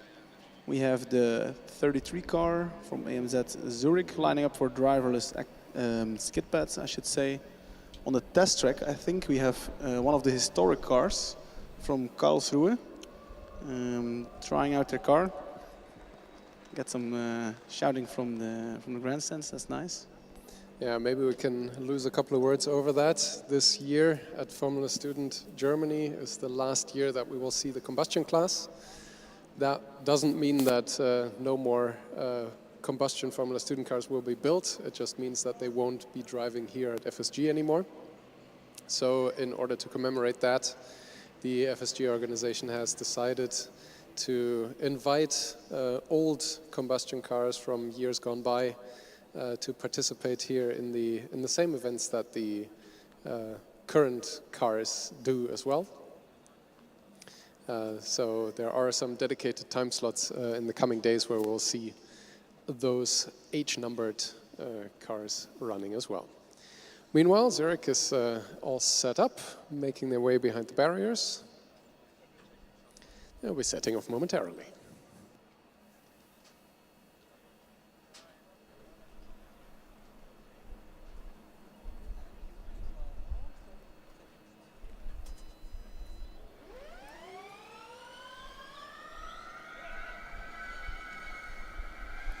Ambitious first round. Speeding up for the timed lap as well, that's good to see. But keeps it on track. Clean switch. Slowing down again to get its bearings and then speeds up about 2/3 of the way through. There's one cone in the middle that we saw right in the middle of the line, collecting it and jamming it under the car. But it's a valid run nevertheless. Valid run 5.383. And the Swiss are famous for their rail, and that car really was on rails. I didn't see any understeer, any oversteer, very smooth steering input. Very impressive run. Big high fives between the team members, deservedly so. They will just have to figure out a way to get that cone unjammed from pretty much what I can see the middle of the car. Yes, and that cone will have to be replaced very quickly because we see TU Dresden Elfloras approaching the starting position. I believe we saw them there once before, but they had to depart, so this should be their first run. Yes, indeed, they couldn't get the car ready in time under the 2-minute time limit that exists for this. They're again taking their sweet time. The driverless driver is still in the car.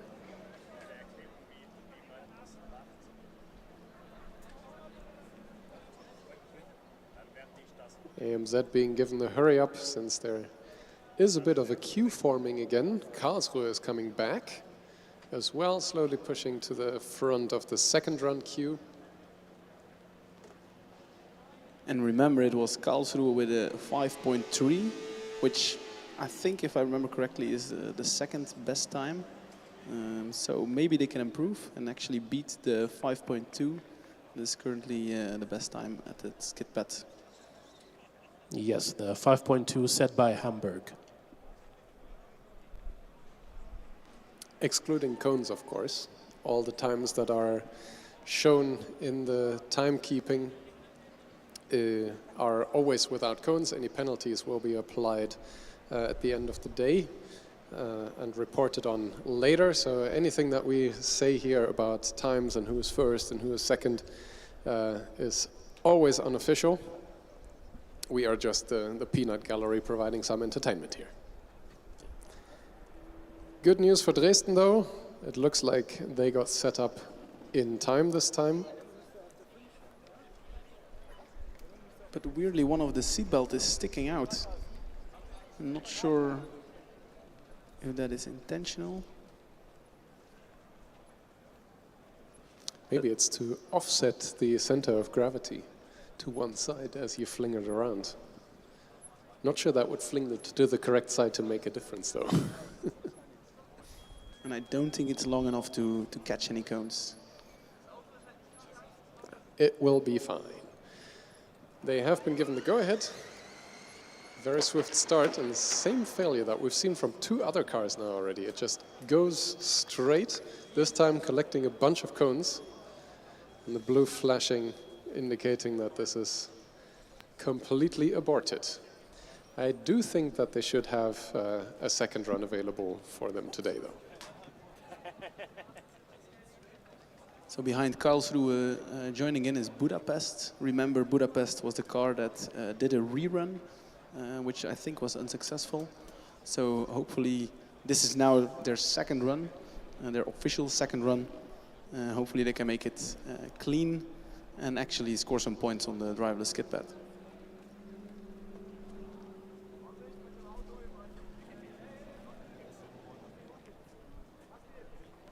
For those of you that have missed it, the rerun situation was due to some cones that were missing in the setup and some distances between the orange cones that weren't quite as they were specified in the rules. So earlier today, a few teams were granted a rerun, Budapest being one of them. This essentially overwrote the time that they set for the run that they did on the wrong setup. But unfortunately for them, their rerun was aborted. So in order to still score some points today, they have to put on their best game face in their run soon and set a valid run.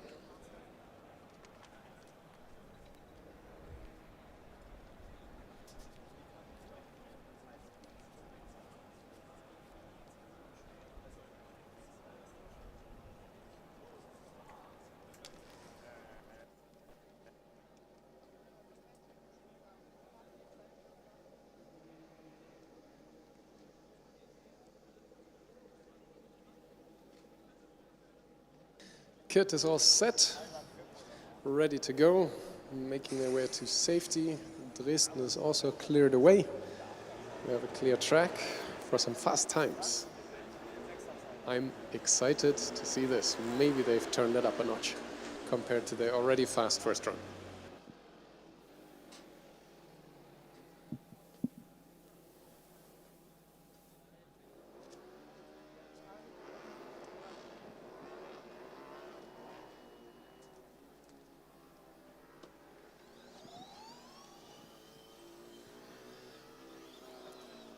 Very quick on the first lap.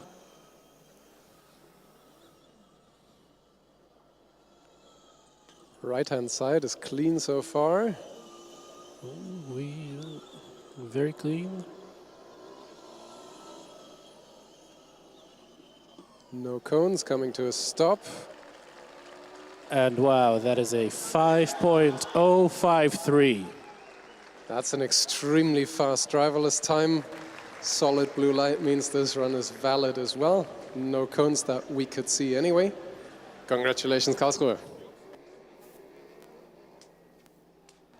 You could see that actually the driverless system was on the limit of the car. It was bouncing around, in some parts getting a little bit oversteered. So that's quite impressive to see that the driverless system can find the limits of these cars, exploit them, and set an amazing time. Yeah, you got to remember that we're in the infield here of the Hockenheim track.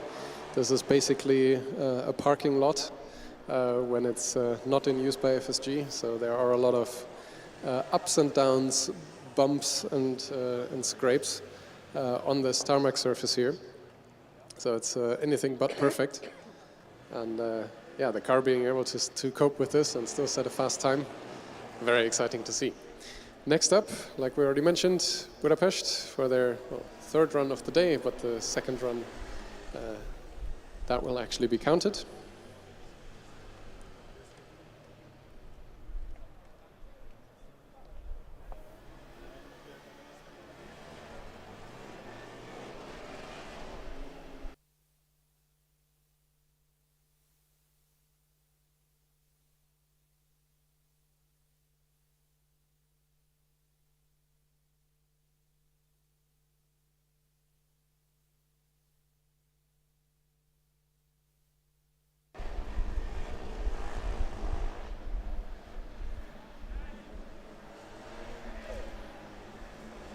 Karlsruhe being given the hurry up because the Budapest car is ready. But of course, we do not want to get started if there are still people and cars on the track.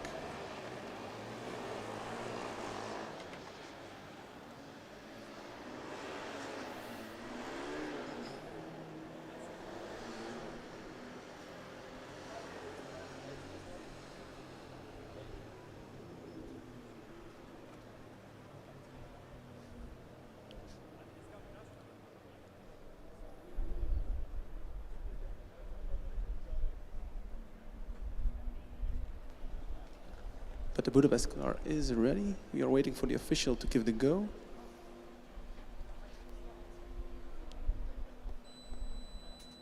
There we go. Car has 30 seconds. There we go.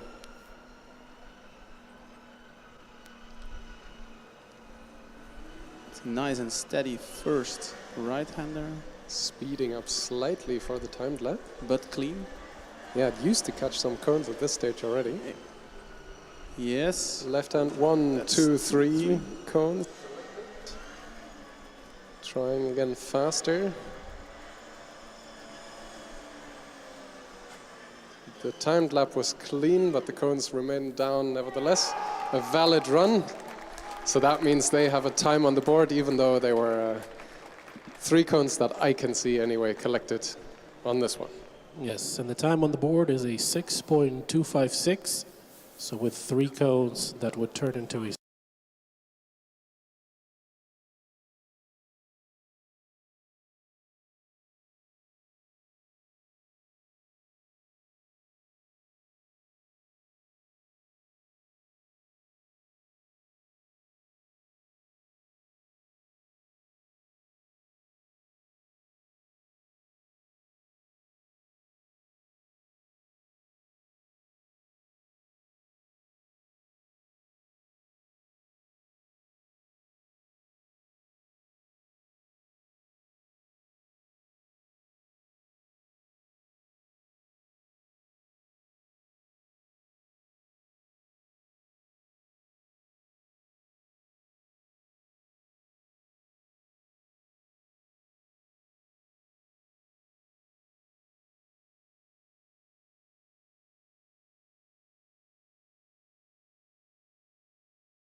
Afternoon.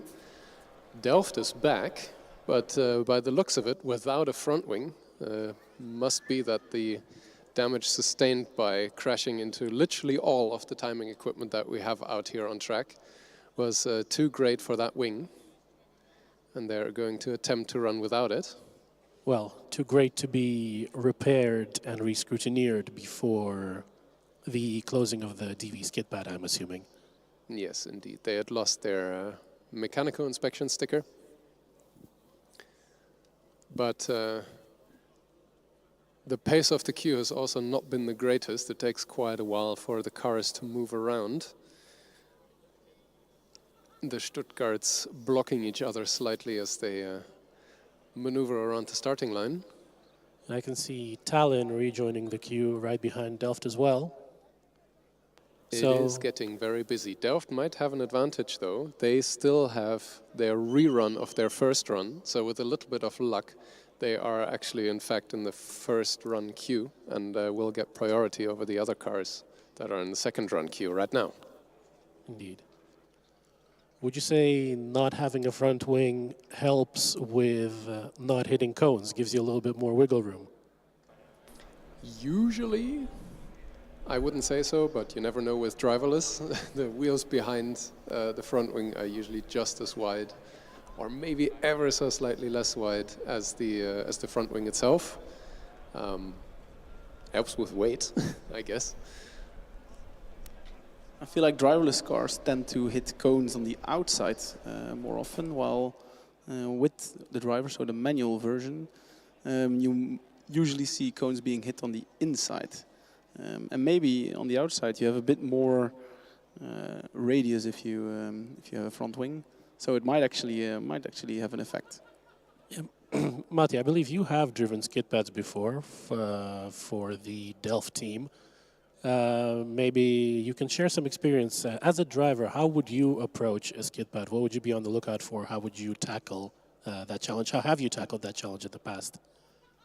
That was 2013, so literally 10 years ago. It's tricky. You need to push, but you have two laps, so 2 on the right, 2 on the left. Try to find the limit in the first one and then keep it there. And this is also something we see some of the driverless car doing. Pushing a bit in the first one, finding a limit, and then try to keep that on the second right and the second left. Speaking of pushing, the ASO from DHBW Stuttgart will be pushing the go button here very soon. They are given the go-ahead.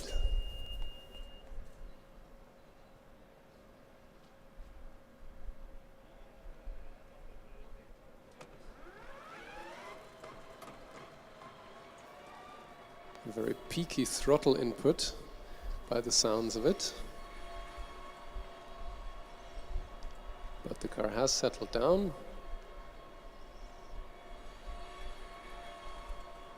Clean right-hand side. In the switch, though, it is collecting cones, and since the car has gone off course entirely, they are forced to abort this run, unfortunately. Yes, very similar to the second run of the Napoli team, also struggling on the beginning of the first left-hand lap and going into the middle and stopping there. But let me just check the timing sheets. They have already set a valid time on their first run, so at the very least they do have a valid time on the board.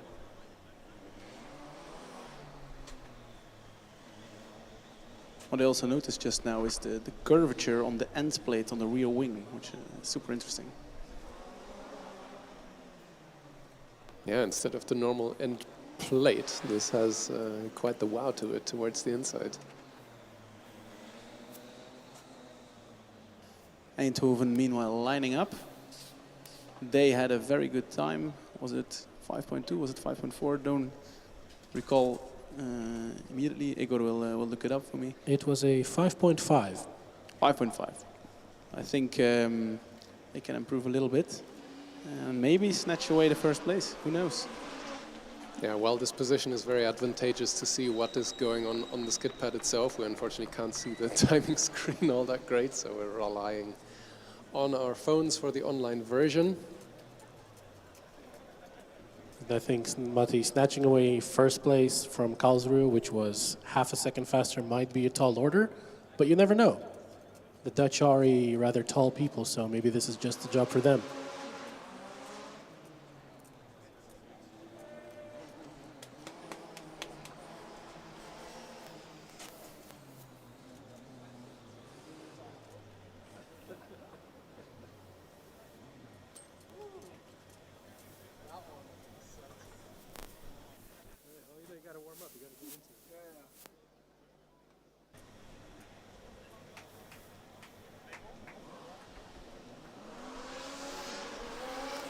The red light is flashing. The autonomous yellow light is now blinking, which means the car is ready to go. Takes nice speed into the first right-hander. Keeps it clean. Quite a wide line, I would say. Good switch, that's important in driverless skid pad. In any skid pad, surely. And that is clean. Need to stop. And the blue lights. Good run. What's Great the time? run, and that is a 5.342. Fast, but not quite touching what KIT did. Nevertheless, a great achievement. Did they improve? Yes, they improved by 0.2 of a second.